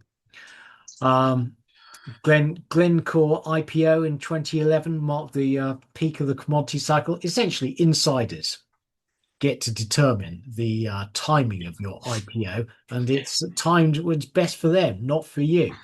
And Q2 was a record quarter for equity issuance. Bear in mind the previous chart, when you look at this, insiders are cashing out, essentially, is what you want to know. It just reminds me, how's your leveraged in your investment in the leveraged SpaceX? How's that? How's that going? Not well. Yeah. Thank God I didn't touch it. So basically, SpaceX went public at 165, shot up to over 200 in 2 days, and then has been falling relentlessly and is now well down on its IPO price. And reminder, it only listed 4% of the shares. The other 96% become available over the course of the next 2 years. This is only going one way. Now, occasionally, we provide charts by Hussman Associates on equity market valuations. And as the market is wobbling, I thought we would remind everyone of just how overvalued on traditional metrics the current stock market is. Now, I thought this was good. I'm going to read it out. Stock markets can be valued, and because they can be valued, the long-term risks involving holding stocks vary from time to time. When stocks are cheap, these risks are small, but when they're expensive, the risks become very great indeed. In current conditions, the risk in holding stocks are too great to make them sensible investments. This approach is completely different than claiming it is possible to know when the stock market has hit a peak or a trough. All that the ability to value stocks provides is the ability to assess when holding them becomes too risky. On every occasion in the past that we can find, when the stock market has become as overvalued as Wall Street was at the end of the 20th century, the consequences have been extremely bad for the economy as well as for investors. That was from Andrew Smithers writing in March 2000. Now, according to Hussman Funds, the stock market is even more expensive now than it was in 2000. In my view, this never ends well. This is margin debt as a percentage of GDP. Leverage goes very mean reverting. Doesn't look good. Equity issuance expected to reach 12% of GDP this year. That'll suck a lot of liquidity out of the market. He's got a question. Is there a way of identifying what assets the margin debt is in? There probably is, yeah, but Yeah. it's almost certainly in the semis and the stocks that have done very well. Yeah. Question to our viewers, actually, if anyone knows of any source, that would be quite interesting to see that information. Yeah. So Husband Strategic Advisors estimates the stock market could fall 55% from peak to trough when this cycle turns. It expects, from historic analogy and correlations, that the expected return for the S&P 500 over the next 12 years is negative. Interesting. Not good. No. And its valuation model, net value added, pause, have a read of the definition, estimates the S&P 500 is the most expensive it's ever been. Now, the thing is, it has been like that for a while. And if you didn't get in, obviously you haven't benefited from continuing surge in prices. But reminder, value is the reciprocal of price. You're buying cash flows into the future. The cheaper you buy it, the higher your future return. You're buying it at the most expensive in history, more expensive than 1928, according to Hussman. Quote, I'm going to read this out as well because I thought it was good. Neither the government nor the average American household is taking enough income to meet their expenditures. The majority of federal expenditures are an offset to the fact that US households in aggregate don't earn enough to finance basic needs like healthcare and retirement expenditures. To a large extent, the combined deficit reflects a single underlying dynamic. From an accounting standpoint, record corporate profits are the mirror image of that dynamic, i.e., society is not paying its way, it is borrowing. And that all that borrowing is creating record profits. Yeah. That can't continue forever. And on the right-hand side, Keith, the second sentence, at some stage, either the deficit will need to be cut, well, pigs might fly, Yeah. or the US will face a solvency crisis or hyperinflation. Yeah. And the US, and it's not just the US. No. It's all the indebted countries in the world, of the world, including, I'm very sad to say, the UK. Yes, I agree. Although the UK, to be fair, does have a plan for cutting the deficit. The US does not. This is true, yeah. So I think, that's I think that's where we're going. I don't know when we get there. So the bottom line is this equity market has had an amazing run, but is now incredibly overvalued. To me, a correction, I've been saying this for a long time, frankly, but I think we're in a topping formation. A serious correction, in my books, appears inevitable. And the KOSPI shows that we're starting to roll over as far as I'm concerned. In my opinion, it's time to take some profits and reduce risk, and cash is king. You don't know what anything's going to go. Wait until there's market has decided who the winners are going to be. You'd expect that as equity markets turn down, people would seek safe haven in bonds, but that's absolutely not occurring, nor are they seeking safe havens in gold as yet. So I would say that, Keith, that people might seek a safe people might seek a safe haven in bonds, but bonds will not be a safe haven in hyperinflation or default. Yeah, and neither is cash a safe haven in hyperinflation or default. No, but gold is a safe haven in those. So, some people, there's a concept that you move out of your fiat currency and into gold, and that gold is not an investment. It's a way of holding your cash. Yeah, that's true. But remember, in the Great Depression, the US essentially confiscated all private gold and made it legal, subject to a 5-year imprisonment term. I mean, gold. In some senses, you can't beat the government, can you? No, absolutely. Anyway, can we move on to something a bit more miserable? And on to commodities, starting with energy commodities. So, over the past 3 weeks, despite the 5% drop today, Brent is up 5.2% as of this morning. WTI up 6.8%. Dutch natural gas futures up 11%.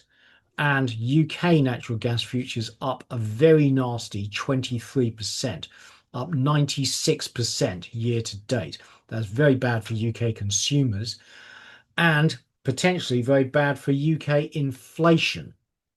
So the market is increasingly worried about LNG supplies for this winter and how Europe and the UK are going to refill their buffers for the coming winter. I listened to a podcast by Oxford Institute of Energy on natural gas, and it was saying that we'd almost certainly have enough gas for this winter. The trouble is, we would then end the winter with incredibly low stocks. That would mean it would be very difficult for next year. So essentially, the market is incentivizing refilling of inventories now, and inventories are low. They're record low for this time of year. But presumably, if Burnham reverses the absolutely lunatic policies of Miliband, we can then start to extract our own natural gas from the North Sea again. Yes, here's hoping, Richard. But he's made positive noises on that front. He has, hasn't he? And he's moved Miliband somewhere where he can't cause that much trouble. He can still cause trouble as long as he's I'll move into the Antarctic personally. US natural gas futures are down, bucking the trend, down 5% over the past few weeks, down 25% on the year. A lot of gas. Coal, however, up 4.2%. So Asian markets substituting coal for gas. Uranium just ticking slowly higher, up 6% on the year.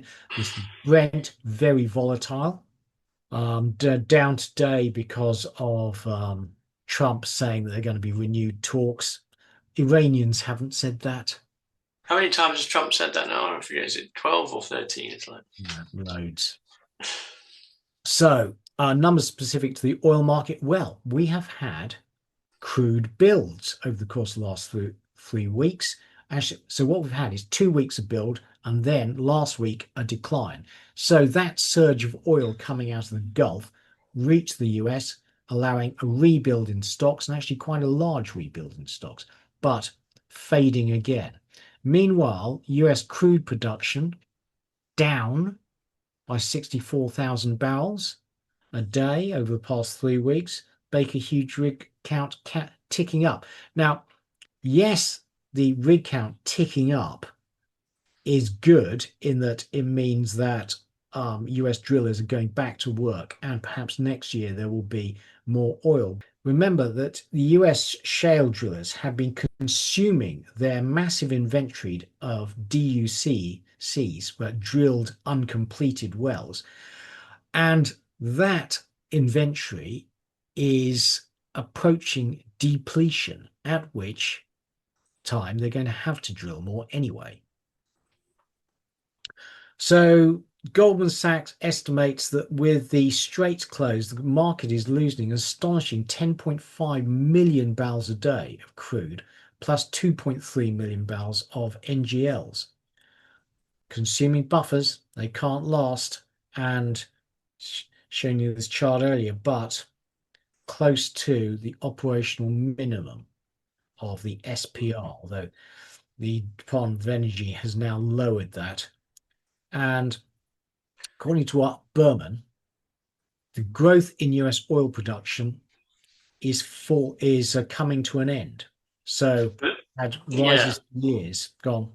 I was going to say, Keith, this is the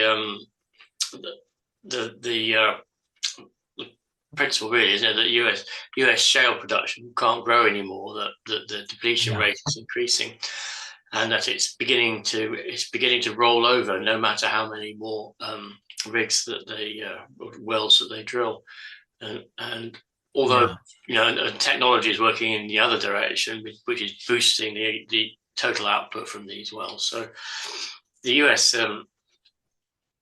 I think as things currently stand, the US cannot make a contribution to filling the production gap. On your point, Richard, this is, what I think, that when we look at the Permian, unless you get an improvement in technology allowing you to recover more of the oil, then we are in a topping formation. And you're going to see very little further production growth from the Permian. And then within the next 5 years, it'll go into decline. And then where oil demand is forecast to keep on growing. And one of the things we've learned is that energy demand just keeps rising, so that renewable energy just adds to the mix. It doesn't displace fossil fuels. Yeah. So Art Berman is forecasting that if the war persists, and he's talking to next February, oil would hit 160. Here's hoping. Right. EU natural gas futures, not great. That looks like a big inflationary surge back up to new highs, come off a bit, but market is getting concerned about LNG supplies for this winter. US natural gas futures, well, we know there's a lot of liquefaction plants coming online, and that the US natural gas price should rise in the coming years, he says. Bloomberg are forecasting a tightening US gas market from 2028. More on that in a bit. Coal up a bit, but not declining. Uranium, flattish, actually. Now, on that US natural gas balance from 2028, and thank you to Ali Baroid and SimonW for all this, but various commentators are saying that they think the US natural gas market will rise sharply in 2028, and as supply fails to keep pace with demand. So the main arguments are that the market believes that there's an abundance of gas in the US, so Haynesville, Marcellus, and Permian, etc. But the prime inventory has been increasingly drilled out, so more future wells will be in lower quality rock, which is less productive and more expensive to develop. And because it's further away, you need to put in pipelines to develop all that, and the pipelines aren't there yet. LNG demand is growing, so LNG liquefaction plants under construction will boost gas demand from 15 billion cubic feet per day currently to 35 by 2030. That's not that far away. So 4 years. So chronometer partners are forecasting that total US natural gas production will continue growing by 20 billion cubic feet between now and 2030. But notice that liquefaction alone will consume all of that marginal growth. In the meantime, you've got electricity demand from AI data centers, and they think that will consume another 5 billion. Hence, the market will go from a glut to imbalance / more demand than supply.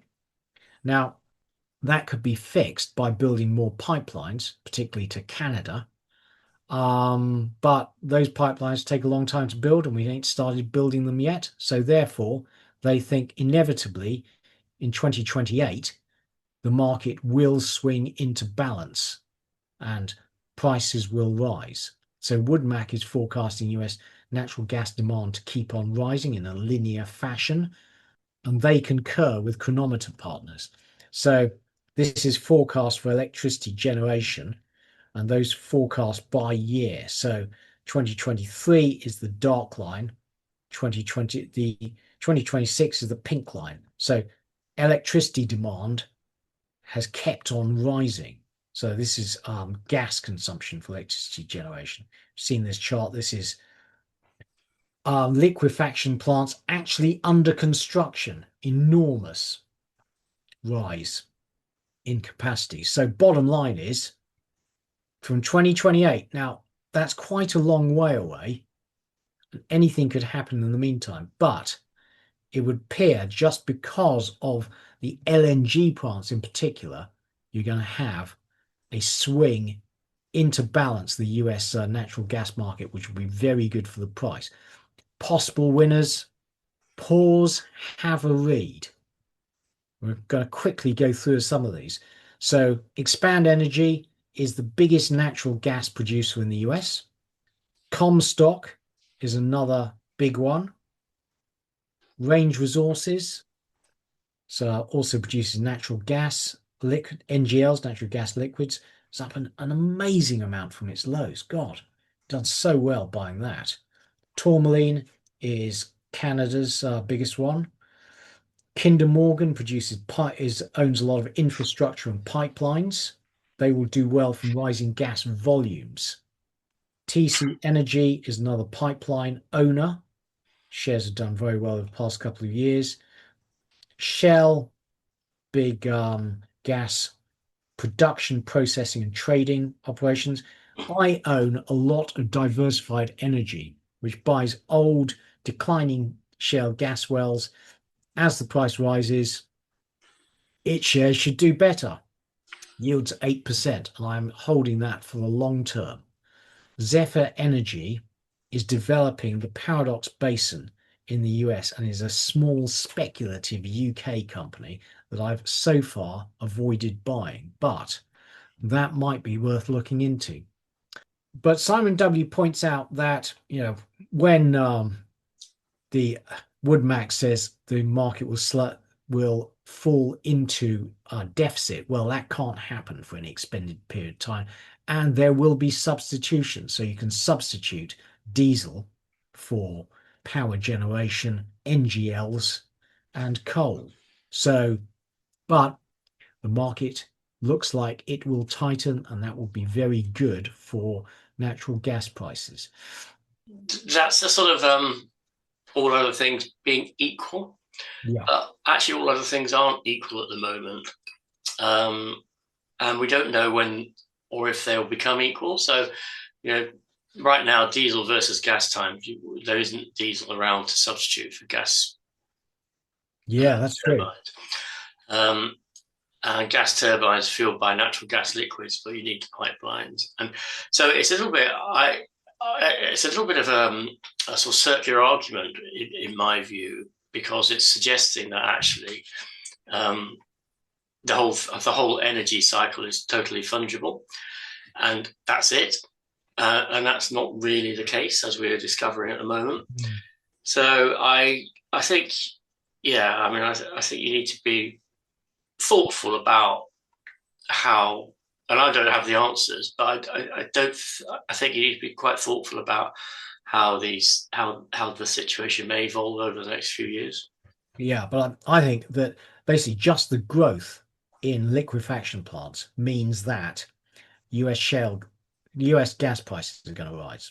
Now, This is all, for the future. When it rises, you'll get substitution. Well, Europe needs vast quantities of gas. Qatar is currently not producing LNG, I think. There's damage to its gasification plant.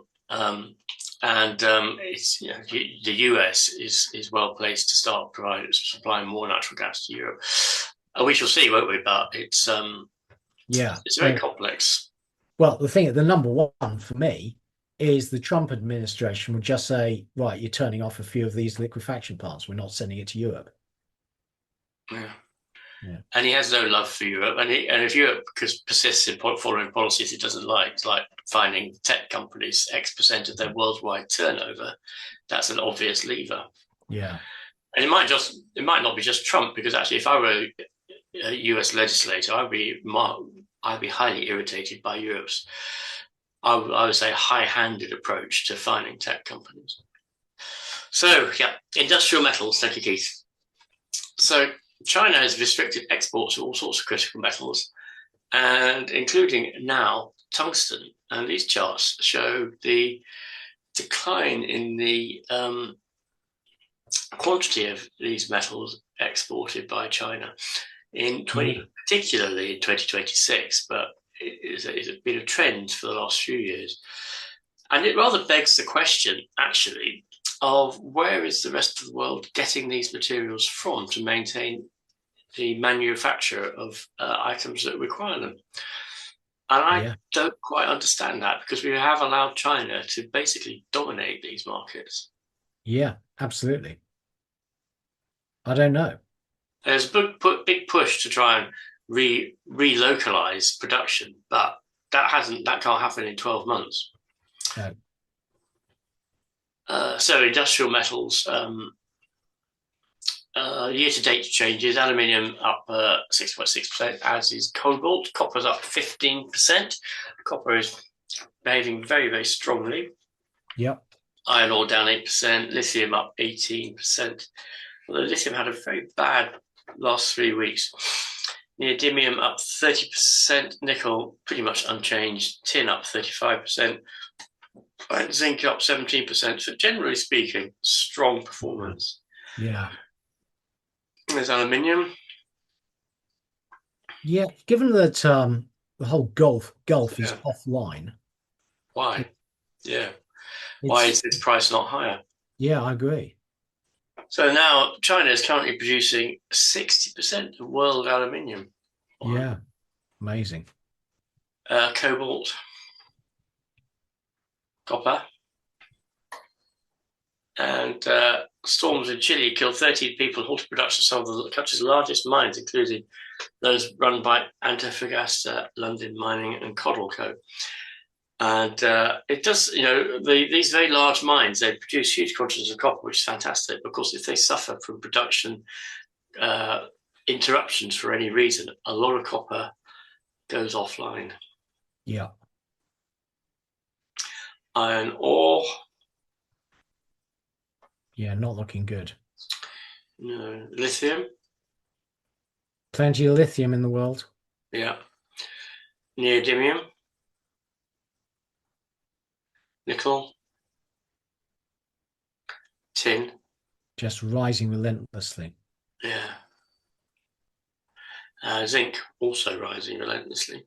On to precious metals. So year to date, gold is down 6%, silver 18%, platinum 19%, rhodium 10%, and palladium 20%. So year to date, they've all fallen quite significantly. And of course, since the peak, they've all fallen quite a lot more than that. Yeah, that's true. But over the last 3 weeks, the prices have been fairly stable, actually. I have, yeah. And so there's gold. And so this is what I was talking about earlier in the FT article, which you will gather I don't believe. Yes. Silver, platinum, and rhodium. So it seems that the extraordinary rise at the start of the year is just now over, and we're back to sort of earlier levels. Yeah, and the prices have stabilized over the last 4 to 5 weeks. They've been a bit choppy, but generally speaking, for all of them, the prices have stabilized. Yeah. And I think so. China has. Have you got further charts on this, Keith? No. So China has banned private individuals from buying anything other than physical gold. So basically, Chinese exchanges are no longer allowed to sell gold certificates, paper gold, to Chinese citizens. And China is opening up gold exchanges in Shanghai and Hong Kong. And Wow. and they will be physical gold exchanges. And the CME, which is the main US gold exchange, is the preeminent paper gold exchange. I.e., you can buy paper gold, but they haven't actually got the physical gold to back it. So China is forcing the world into a physical gold market. And the reason it can do that is because if the CME issues paper gold at a price that is lower than the physical price in Shanghai or Hong Kong, in order to drive the price down for whatever reason they may have, there's simply an arbitrage. So people will buy paper gold, convert it to physical in the CME, and sell it in Shanghai. And the CME doesn't have the physical gold for that to happen. It doesn't have sufficient physical gold for all paper gold to be converted. So there is a hard floor underneath the price of gold, and China is sort of effectively reinforcing it because it wishes to have a neutral reserve currency that is Yeah. based on gold, and it doesn't want the US and the LBMA to be able to manipulate the price of gold. Yeah. And that Okay. happened on the 24th of July, that regulation came in. Right. So we're seeing some significant changes in the structure of the gold market, and where gold goes, clearly the others will tend to follow. Now, so on gold, I'm obviously expecting a sharp sell-off in equities, and when that happens, yeah, I'm not sure what gold will do. I Yeah, suspect gold will take a bath as people have to sell what they can in order to meet margin calls, etc. At yeah, that point, gold becomes a raging buy. yeah. So let's just wait and see. And I agree with you, Keith. I don't know what it'll do Yeah, when the sell-off in the stock markets occurs. yeah. Okay, thank you, Richard. On to rates, and I'm afraid absolutely shockingly bad. Um, Now, on earth is going on? So UK yield curve has shifted right up Okay. to like 5.8%, close to its highs or lows, whichever way you want to look at it, but very bad for the UK. And that is a global sell-off in long-dated bonds. Now, you'll notice, so Bank of England held rates, but the 2 year is still pricing in what, two rate rises? Yep. US, similar. Now, what's going on? Because they've gotten really difficult to interpret and contradictory. Because the big sell-off came on the day, we showed you the chart earlier, where the Fed met and didn't raise interest rates. So the commentary at the time was that the markets was long bonds were selling off because the Fed was losing credibility in its fight against inflation. But if that was true, you would expect to see rises in long-term inflation break-evens. That's the blue line. Bottom line, they didn't move. Instead, what happened was the real yield rose. So it does not appear to be that the Fed is losing credibility. Instead, what's happening is the bond market is demanding higher real yields to hold long-term US bonds. So is that solvency queries, market being concerned about the long-term trajectory of US debt? That would appear to be true. And so when you look at the absolute levels of UK and US bonds, so the 2 year is now at 4.4%. Bear in mind, UK inflation is now 2.6. So we've got real yields across the curve. This is the 10 year. The 30 year is at 5.8%. So if you're getting 3.2% real now. I mean, frankly, I got my pension quotation. Um, and if I can achieve 5.8% over the next 10 years, and this would all be tax free, I'm absolutely laughing. And I don't need to do anything at all. So, Mm. frankly, I'm watching this, and at some stage, I will be buying a chunk of it, having, had dalliances in and out, losing a lot of money on this. But 3.2% real is an absolutely astonishing return. Unlike you haven't seen that in 40 years. Yeah. Where are these yields going over the next 5 years? Well, the thing is, Richard, I don't know, but the big question for me is what happens when equity markets turn down. If equity markets turn down and bond yields go up, That is super bad. It means that the market is basically saying that the governments have no way of stimulating, long term, the economy long term, because they've run out of fiscal space. And the only way to go then is hyperinflation. I Yeah, mean, we are in very, really worrying times. And we are. in which case, bonds won't be a safe haven at all.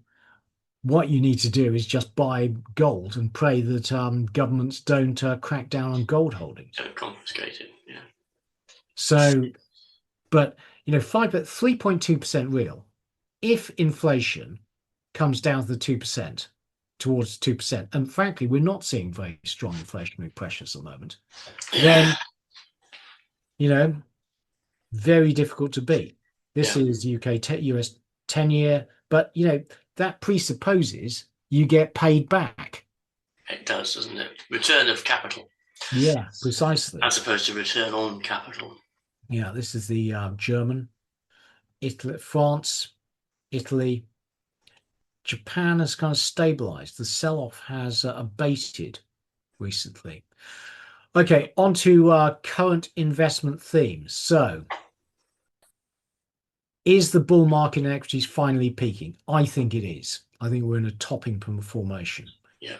KOSPI has entered a bear market. IPOs are going to drain liquidity, stream over the valuation. Interesting point on the IPOs, Keith, is will they actually manage to get them away? Yeah. Well, if they don't, imagine if they don't, Richard. Yeah, exactly. If they don't, this whole thing disappears in a pop because Yeah. all those revenue commitments by OpenAI and Anthropic are not going to be met. That means that the contracts underlying all of the AI capex will be defaulted on. Kaboom. Yeah. Disruption from the war in Iran. The market remains confident this can be managed. Let's see. Monetary debasement, frankly, that appears to be back on, but not in the form of gold, but in the form of long bonds selling off. And that's really worrying. Commodity scarcity, I mean, copper's rising relentlessly. And, gold, central banks are buying gold. They are still buying treasuries, but their proportion of their FX reserves held in treasuries has been declining. And the US needs it to keep on increasing for them to sell all their debt. Okay. Okay, Richard, Yes. quiz of the week. This is a deeply cynical quiz of the week. Okay. So do you remember this? Yeah, I do. Going through the moon during 24-25, which the FT and everyone was reporting that this was due to decimation of poultry stocks in the US due to avian flu. Yeah. It turns out that US egg producers were colluding to rig the auctions, by putting in dummy bids. Okay, so profits at Cal-Maine almost doubled, going from 2.3 billion to 4.3 billion, and the share price of Cal-Maine rose from $45 to $95, at which point the family controlling Cal-Maine sold their majority stake for 322 million. Okay. It's so clever, isn't it? Yeah. So the question How big is their proposed fine? Yeah, how big is their proposed fine? Cal-Maine made profits, an extra profits of 2 billion, and the family sold their stake for 320 million. Okay. So I say, so as we know, for the legal costs, including fines, the cost of doing business in the US. So I reckon their fine is $15 million. Actually, that is not bad. Okay, 3.3. 3.3. I thought, yeah, you naughty boys. Yeah, the direction was absolutely right. So not just Cal-Maine, this is like the guilty producers, the three of them. Oh, lot between them. It's like 3.3. That's the interest we earned on our profits over the last 6 months or whatever. Yeah, 2 minutes, frankly. Yes, that'll show them, won't it? Yeah, that'll show them. Oh dear. Okay. And when we talk about, competition policy in the US and record profit margins because the regulator is not enforcing competition policy, well, here you go. It's like Yeah. exhibit number one. Okay, while we are talking about the equity markets peaking, quickly, while I was on holiday, I read Jeremy Grantham's book, The Making of a Permabear. Now, he is a long-term value investor. And the key lessons from that are that the value of an equity, what you're buying, is the future flow of dividends and slash earnings, what you receive from holding that share in the future. And he's a value investor because that is his metric for buying shares. What is the value of the future flows? So, obviously, if you look at technical analysis or something, you don't care about the fundamentals. He cares about the fundamentals. So price is what you pay, value is what you get.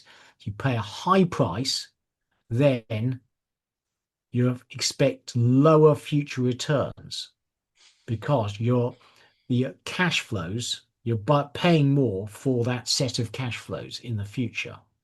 Low price implies better long-term returns. So he's a value investor, not a momentum investor. Obviously, people like SimonW who do very well out of technical analysis, where you don't care about the fundamentals at all. And so his point is that if you buy on momentum, etc., then you don't care about the underlying value. And if you buy at the top when prices are very high, then your expected future returns are very low. And we're at that point. So in his long career, bubbles have occurred regularly. Japan in the late 1990s, technology stocks in 2000, US housing before 2008, various growth stock manias, including now, Nifty 50, etc., etc. Mm. And his main point really is that mean reversion is one of the strongest forces in markets. So profit margins mean revert. You would hope. We've been talking about this frankly for years, but exceptional corporate profitability attracts competition.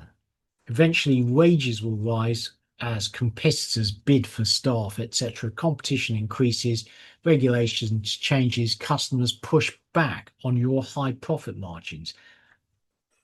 Valuation multiples revert. We've shown you that chart previously. Economic growth normalizes. The cycle remains. You'll have periods of strong economic growth and periods of weaker economic growth. Corporate returns normalize. So markets always expect bubbles to last forever.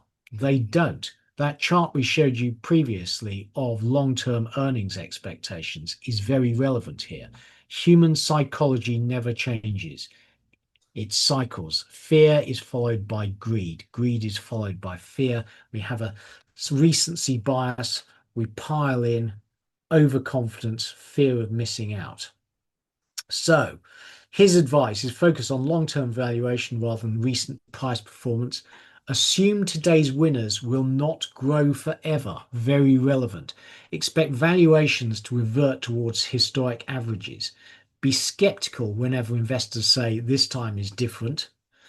Diversify globally and across unpopular assets. Maintain liquidity so you can buy during market panics.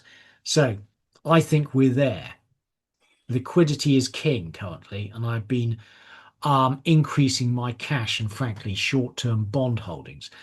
Except that being early is part of being of a successful contrarian investing strategy. So hence I've been increasing my cash holdings. And ignore short-term market noise. So the other point he makes is the Fed has relentlessly underwritten equities the last 20 years. So every time the stock market goes down, they have cut rates, done QE, etc., etc. What will they do this time? Every time their intervention gets bigger. For me, actually, pretty much. I mean, I've been sort of investing in the stock market for a long, long time, and I think I've slowly got better at it over the years. And I have basically, without reading Jeremy Grantham's book, I've basically found my way via a very circuitous route to these bullet points, which is pretty much what I do.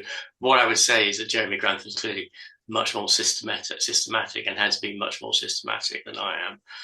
But I think, except that being early is part of successful contrarian investing, it's true, but it's also one of the most difficult things to do, because you put your money in, you see, the NASDAQ going up or whatever, and you sit there. It's like there's a party next door and you're sitting in your room on your own. And that can be very hard, but it's also, it can be hugely successful. And ignoring short-term market noise and media excitement, equally, the temptation is to go for the next hot thing, and you have to resist that temptation. And personally, I resist it by knowing that in the past when I've done it, it hasn't worked. Yeah. But what you're very good at, Richard, is holding things the long term through conviction. I mean, historically, the way I've made my money is by never getting involved in bubbles. And, I've done that again this time. I mean, okay, next time I will get involved in the bubble, but it'll probably be another 20 years, sadly. Yeah. And getting out when I think markets are overvalued and just waiting for, and I'm at that point now where I've been selling UK banking stocks and moving into cash and catch proxies. Yeah, very sensible. I've still got mine. Just waiting. The thing is, you don't need to take risk if it's not well compensated. And I just don't think it's well compensated at the moment. And I still have my huge holdings in energy, but we're still going to use energy. But I am looking to trim those if and when the war intensifies, or oil price goes up to where I think it should be. I don't think it's where it should be. Yeah, I would agree with that. That's very interesting. Thank you. So quickly, some charts. Now, one of the things he said that's interesting, I've talked about previously, is that one of the signs the market is peaking is when the previous leaders begin to underperform and the market carries on. And he generally says that the sign that market can carry on for 6 months after the previous leaders have peaked. This is what happened in .com. And the worrisome part of a boom cycle is when companies closest to final demand roll over, even as capital spending beneficiaries of the cycle keep on spending, on thriving. So the capital spending has been committed and will continue for a while, but companies at the sharp end are starting to underperform. I think that's where we are now. And so evidence the market is rolling over is the high beta momentum index is down 33% from its highs. Okay, final section this week, because, and this is relevant, we had Moonshot's Kimi K3 Chinese AI model launch. And this is the latest, best performing Chinese AI model. It is open source. It has, bottom line is its comparable performance to the best US models at a fraction of the cost. And there's an open question about what China's strategy is. In order to undermine the US economy, it doesn't actually have to, match the performance of these US AI models. No. It has to beat them on cost and ensure the US AI companies do not get the revenues that they're expecting. So quickly going through performance, this is the blue bar, scores very well. Coding, very good. Agentic capabilities, very good. All of this, it's open source. It's the best open source model. Is performing very well. On the Pareto frontier, you are here. Now, once again, this is a log scale on the x-axis, and it is a linear scale on the y-axis. So for very small increases in intelligence, the ability of these AI models, you have to pay exponential increases in cost. Are people, companies really going to spend exponential amounts for very small increases in ability? I very strongly doubt it. But because it's got so many parameters, it's just very expensive to run. All of these things, the more parameters they have, the better they are. The more electricity they take to run, and that means Kimi K3 as an open source model is incredibly slow. Mm. So actually, is anyone going to use this? Question mark. Takes over 3 minutes to provide an answer. Total response time is 3 times that of Claude Opus 5.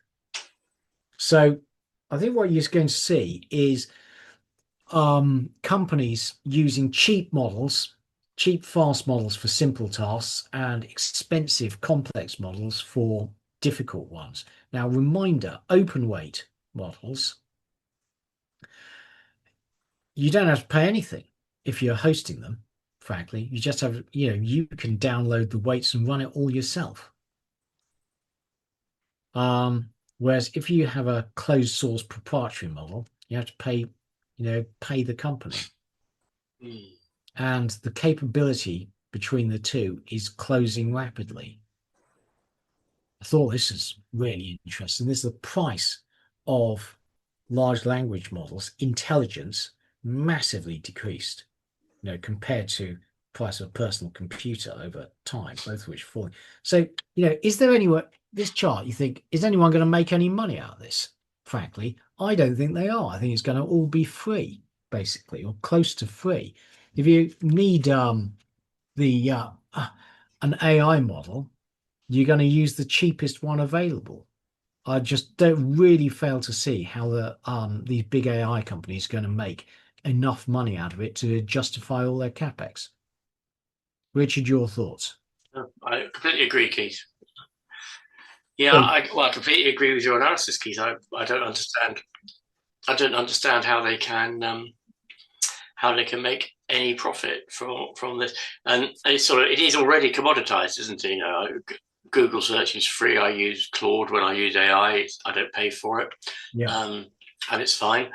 Um, and the point also being that for the sort of thing that I don't say that I'm typical, but sort of thing that I do, I don't really need a cutting edge model. I just need something that can search through the available literature and come up with an answer. And yeah. what's already out there is perfect. So I would imagine in 5 years' time, I won't be looking for anything different to what's available now. So the legacy models will be running for virtually nothing. Yes. And that's where most of the demand will be. And as you said, there will be a few areas, maybe scientific research, weather forecasting, etc., that type of thing, where the cutting edge one will be, or the very, people will be prepared to pay that price. But that's a very, very small segment of the market. Okay, so we're now going. Richard is going to leave us, and then I'm going to go through 3 weeks worth of economic data quite quickly. Richard, your final thoughts? Um, we live in interesting times, Keith. I think the predictability of the world has declined very substantially over the last few months. I think it's actually still becoming more unpredictable. There are all sorts of hotspots that are getting, to my mind, more dangerous.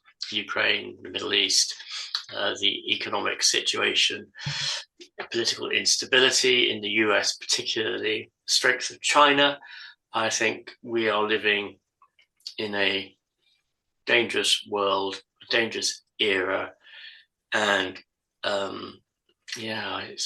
it's probably the most worried.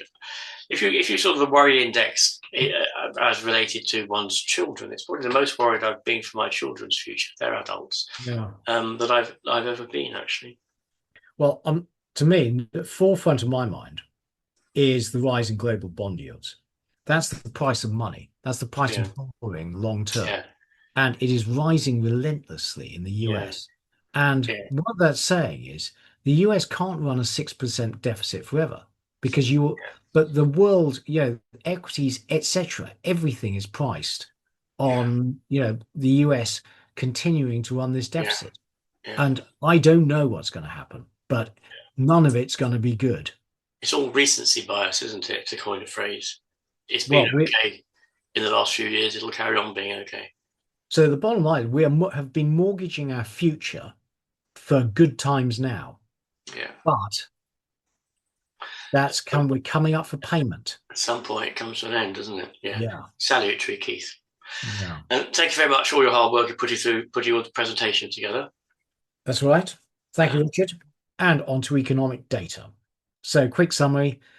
Well, how high are oil prices going to go? So far, actually, we've seen few secondary effects from the war in Iran. So, but if oil prices rise, we're going to be at stagflation, currently stagnation-ish for the UK and EU, where economic growth is weak. The US continues to enjoy strong nominal GDP growth as growth is strong and inflation is frankly well above target and shows little sign of coming back towards it currently. Stagflation is bad for everyone, best for commodities, worst for bonds. Okay, UK. So Bank of England met, kept rates unchanged. 3 members voted to raise interest rates. So Bank of England is very much waiting and seeing what's the impact from the war in Iran is going to be. June inflation was good. Month on month met expectations 0.1%. The headline year on year beat expectations at 2.6%. But July has seen oil prices rise. So inflation likely to rise again in July. But that is a good looking chart, frankly. UK inflation heading back towards the Bank of England's targets. Core 0.3% in June, 2.6% flat month on month. RPI 0.3%, only at 3.0%. So not too bad. RPI not really that high. UK inflation is currently well behaved. So if we these are figures from the ONS, goods inflation at 1.7%, services at 3.6%, both coming down. Good news is food and drink inflation is at 1.7%, which is the lowest since August 2024. So we're heading back towards pre-pandemic levels of inflation after an extraordinary surge. This is the monthly contributions to June inflation. You can see falling oil prices were the biggest one, but food prices also came down. Sadly, restaurant and hotel prices are still rising. The input prices, 7.3% year on year, not good, although June saw a fall due to falling oil prices. Output prices, 3.5% below expectations. So that suggests companies are being squeezed. They're not being able to fully pass on the rise in their input prices. GDP in May met expectations, 0.1% month on month, 1.3% year on year. Not great, but actually the UK economy is probably operating towards its average, long-term average capacity. Earnings growth, 4.3%. That's good. In the fall means that it's heading back towards the sustainable target. Given that UK productivity growth is basically zero, then in order for UK earnings to be sustainable and compatible with the 2% inflation target, you need to have earnings growth of around 3%. If UK GDP growth is about 1%, still too high. Excluding bonuses, actually heading towards sustainability. Public sector pay continues to outstrip private sector pay. So total public sector pay 5.5% year on year in 3 months to May. Private sector 4.0. Labour government rewarding its supporters. Public sector pay by far the highest. Construction workers actually seeing a decline of 0.2% in their earnings year on year. UK employment statistics. Okay, labour force survey, 3 months to May, plus 147,000. Is that credible? We ask ourselves. So when you look at the labour force survey, it says essentially UK employment has been growing very well for the past few years. HMRC payrolls, which we'll show you in a second, has a very different story. This is the unemployment rate, which is stable at 4.9%, down from its recent peak. Now, HMRC payrolls, 3 months to May, minus 26,500. Notice over the last couple of years, net falls in payrolls. So labour force survey showing a very different picture of the UK employment market than HMRC payrolls. Claimant count rising. So how's that compatible with continued strong employment growth in the UK? Retail sales actually surprisingly strong, 1% month on month in May, 4.2% year on year. So the UK consumers doing okay. Industrial production down 0.5% in May, but up 1% year on year. So UK industry doing better than EU industry, actually, although the UK construction industry is not doing well, down 1.8% year on year in May, below expectations and below April. Consumer confidence ticked up in July. That's good. Bank of England consumer credit in June is fine. Mortgage lending bounced back in June, having been weak in May.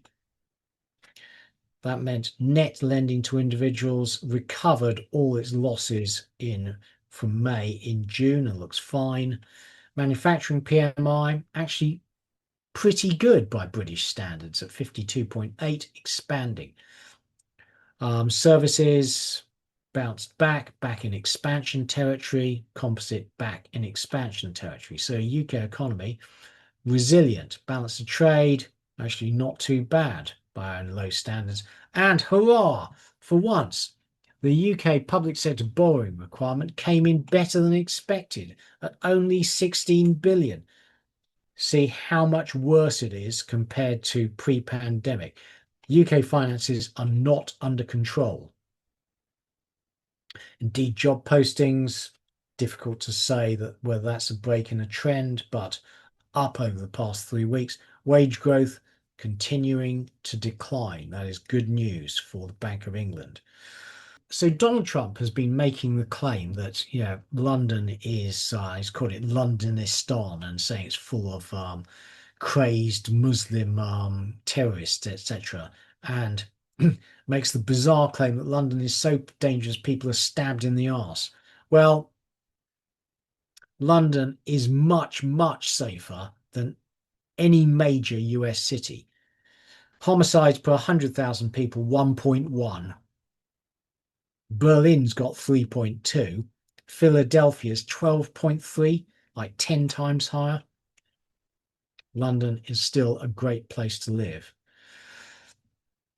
But your tax burden, even before the autumn budget, where Andy Burnham is almost certainly going to increase taxes again, by the end of this Parliament, UK taxes will be at a post-World War II high. Now, that is going to be bad for the economy. So declining UK fiscal deficit is bad for the economy. You're removing stimulus. And that's where we are. Essentially, the UK has run out of its fiscal space and needs to cut the deficit. That means lower growth, all else being equal, unless you were to loosen all the red tape and regulations and allow the private sector to grow properly. Not holding my breath. So summary, UK economy is actually growing at 1.1%, which is probably its trend potential. So doing okay. Wage growth is slowing, which is good for UK inflation. Who knows what our employment numbers are, frankly. Now, when we talk about UK employment numbers and the big difference between the labour force survey, which shows people, a lot of people going into work, and HMRC payrolls, which doesn't show that, shows people net leaving payrolled employment. The difference could be because people are setting up on their own, so becoming solopreneurs, as they are called. So the green line is the labour force survey. The purple line is HMRC payrolls. And UK statistics do not include sole traders, unlike in other countries such as France or the US. We just don't count them. So if people are not setting up new businesses and not registering for VAT or PAYE, they're just becoming sole traders on eBay or whatever, doing side hustles, then UK statistics may not be capturing. You don't have to register for self-assessment if you're making less than £1,000 a year. And frankly, people will probably avoid registering for self-assessment if they can possibly help it. Now, so Stripe provides electronic payment systems for small businesses and sole traders. They have been rising rapidly, which is in part because small businesses are embracing electronic payments, but also enables people to become sole traders. And you see there's a big difference between Stripe signups and companies house incorporations. Does that mean that you're getting a lot of sole traders? Don't know. The answer is we just don't know. The only thing we can say is that there's a huge gap between the labour force survey, which reports people being in work and growing employment, and HMRC payroll, which doesn't. Does that suggest a lot of people are leaving payroll employment to set up on their own? Don't know. But the UK economy is doing just fine. So it suggests that official statistics are missing something. And onto the EU. So ECB met, kept interest rates unchanged, still talking about further rate rises if inflation continues to miss forecasts. GDP growth in Q2, this is a flash estimate, beat expectations 1% year on year, i.e. worse than the UK. CPI, flash estimate for July, reminder oil prices rose in July, so 0.2%, matching expectations, 2.9% year on year, i.e. worse than the UK. Core 2.5. EU unemployment rate was stable and towards its lows of 6.3%. It had been expected to fall further, but didn't. Loans to companies growing at a healthy click of 4.0%. Loans to households at 3%. Money supply at 3%. All good. Construction output much better than the UK at 1.2% year on year. Industrial output not as good as the UK. Down 0.2% in May, down 1.2% year on year. EU industrial sector struggling. It had bet big on Russian gas supplies, which are no longer forthcoming. Manufacturing PMI improved in July to 52. As in expansion territory, services at 51.6, weaker than the UK, but in positive territory, composite at 51.9. Consumer sentiment bounced back in July, but remains. It's always negative, and it remains firmly negative. Industrial sentiment, still a bit grim, but improving. Services sentiment, not great, but stable above zero. ZEW Economic Sentiment Index, which is a survey of economists, improved markedly in July. So economists think the EU has better prospects, consumer confidence together. So Germany Indeed Job Posting Index, still not great, still declining. Wage growth, 3%, compatible with the 2% inflation target. France, indeed, job postings terrible, still declining, and wage growth very weak. Higher oil prices have been very bad for the EU's external balance. Chinese car exports will not have helped either. Traditionally, the EU's strength has been in manufacturing, but China is increasingly eating its lunch. So, bottom line, EU economy weak but stable. Onto the US. So, the Fed met. It kept rates at 3.5 to 3.75%. So, if you deposit funds with the Fed, you get 3.5%. If you borrow from the Fed, you pay 3.75%. 3 members dissented and voted for a rate rise. The Fed is also stated that, its preferred measure of inflation, PCE inflation, it is going to revise the methodology by which it calculates it. And that is expected to shave around 0.2% per annum off the average value.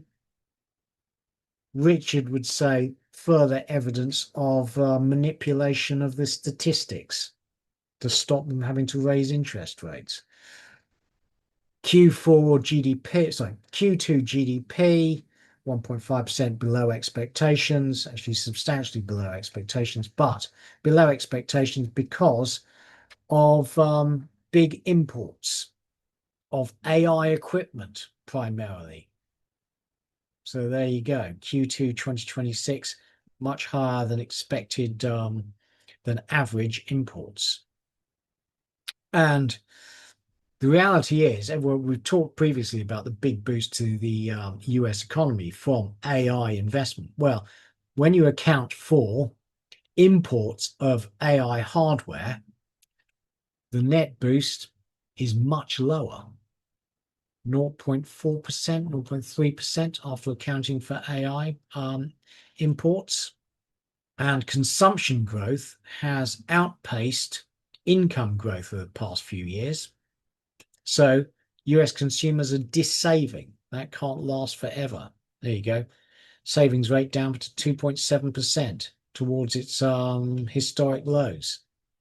Inflation in June was a very reassuring minus 0.4%, 3.5% year on year, much higher than the UK. Core was 0% in June, 2.6% year on year. Broad-based disinflation in the US currently. So the proportion of the US CPI basket that is running above 2.5% annualized inflation is falling. Hurrah. But this is quite a volatile chart. Core inflation is coming down. PCE inflation was minus 0.1% in June, 3.7% year on year. Core, again, 0.1% month on month, but 3.3% year on year. Producer price inflation was minus 0.3% in June due to falling oil prices, 5.5% year on year. Core 0.2 and 4.7 high. Personal income growth was 0.2% month on month in June. Solid. Personal spending 0.3%. Consumers continuing to spend more than they're earning. Durable goods orders 0.5% in June, but volatile series. Small business optimism rose to 97.4, but still that's not a great number. Still below 100. Manufacturing PMI still solid, 53.8. Services PMI improving to 53.6. That's a good number. Composite 53.6 in July, solid. The Chicago Fed National Activity Index was minus 0.02, i.e. close to trend. So the US economy operating on trend. Conference Board Leading Index, poor in June, and this has been a very poor predictor of a recession because survey data is a key input, and the Conference Board's survey of US consumers has been wildly pessimistic since the pandemic. This is it. Consumer confidence has never recovered from the pandemic. Case-Shiller house prices strong in May, 0.9% month-on-month, 1.6% year-on-year. So real house prices negative. Initial jobless claims, nothing to worry about. Continuing jobless claims, nothing to worry about. GD job postings index, that appears to have bottomed, actually. That's 6 months of no declines. Wage growth, 2.4%. Again, perfectly compatible with the 2% target. Now to the nowcast. Well, the Dallas Fed nowcast has weakened considerably in the last few weeks, down to 2.5% year on year, but that's decent. Atlanta Fed's first forecast for Q3, sorry, is 5%, i.e. red hot. The one we like best, which is the New York Fed, strengthening slightly to 2.85%, solid. St. Louis Fed Q2, that should read 2.09%, solid. Lantern Daily Index, though, has fallen quite sharply in recent weeks. Watch this space. Trueflation has been rising, 2.23%. Not good. Now, ICE have been, Immigration and Customs Enforcement in the US, have been deporting a significant number of people. 590,600 people have been deported since 2025, or 0.2% of the population. And that will have an economic effect. A record number of Americans not in the labor force. You do wonder whether, if you are of Mexican origin or an immigrant, are you just hiding at home and avoiding going out and potentially being picked up and deported by ICE? I talked earlier about US AI investment. Well, data centers are forecast to be 20% of electricity by 2035. This is not going to happen. Data center capacity forecasts have risen 83% over the last 7 months. Everyone is extrapolating linearly the recent increases in AI data center investment. But that investment is supporting the economy as construction activity has declined. Now, normally declining construction activity leads to a recession, but this time AI has stepped in with building AI data centers. What happens when that starts to roll over, which it will? And the US national debt has now hit 40 trillion. The fiscal deficit is 6% of GDP. That can't carry on forever. I just don't see how that gets reined in. And if it carries on like this, we're heading for a solvency crisis. Bottom line, the US economy is doing just fine, supported by fiscal largesse and AI capital spending. Inflation is too high, headline, but Fed has refused to raise rates. Okay, now we're going to do a section on China because I'm reading a lot about how Chinese GDP growth is structurally weak. So GDP growth in Q2 was 0.9% according to the official numbers, and that is weak, well below the 5% target. So Q2 GDP growth 4.3%. House prices continue to decline, as we've talked about previously. Chinese housing bubble has popped, leading to much lower housing investment and an overhang of empty houses.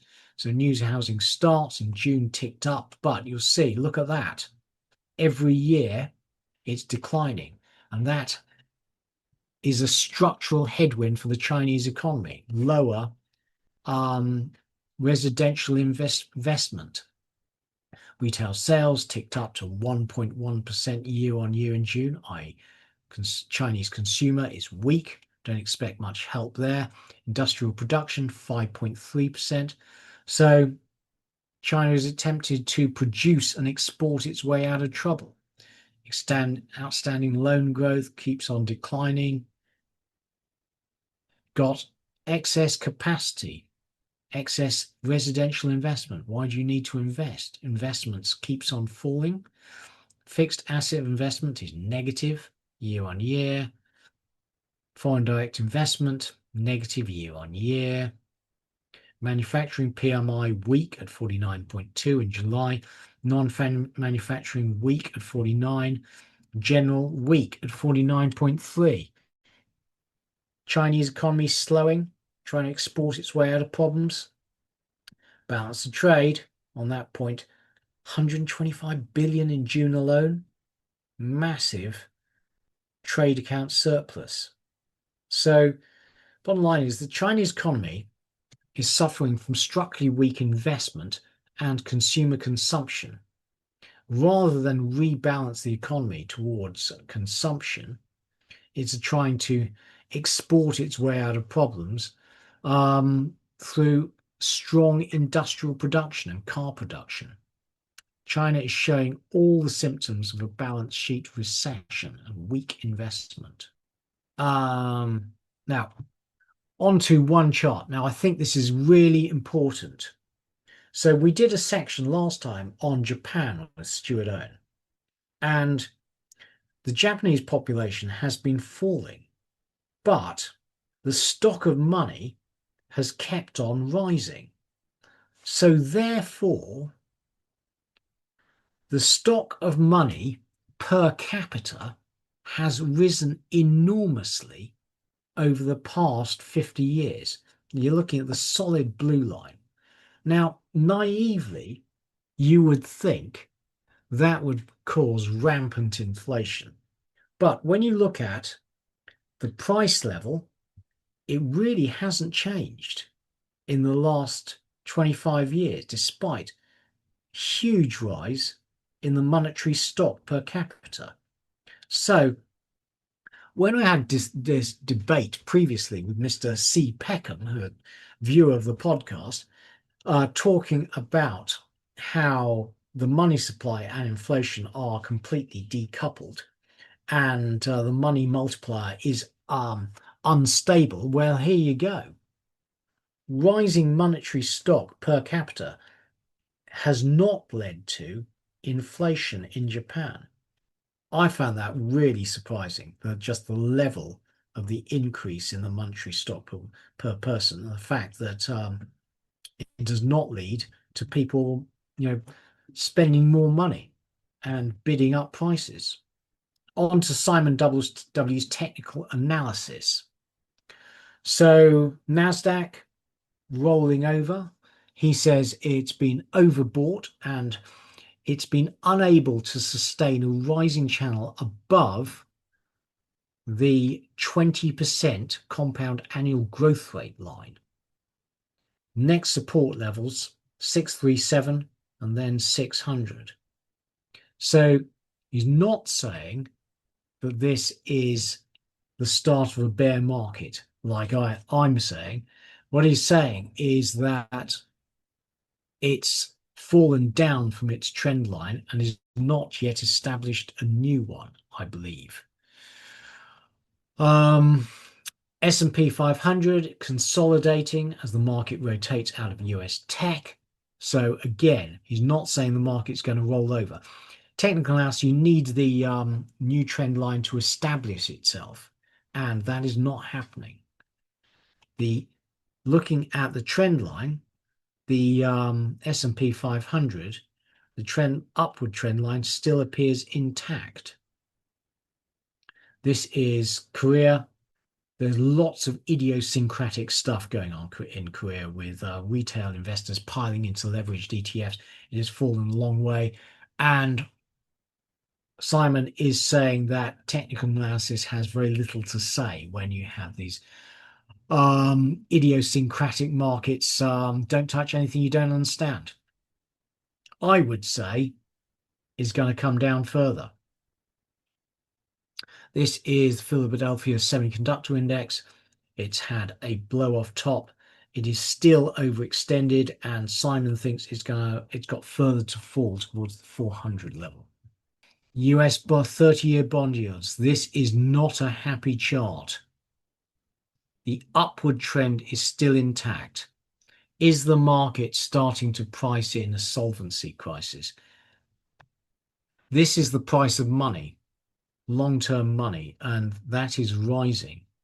The risk-free rate, as set by the US 30-year bond yield, keeps on rising. That has implications for all markets. Everyone should be concerned.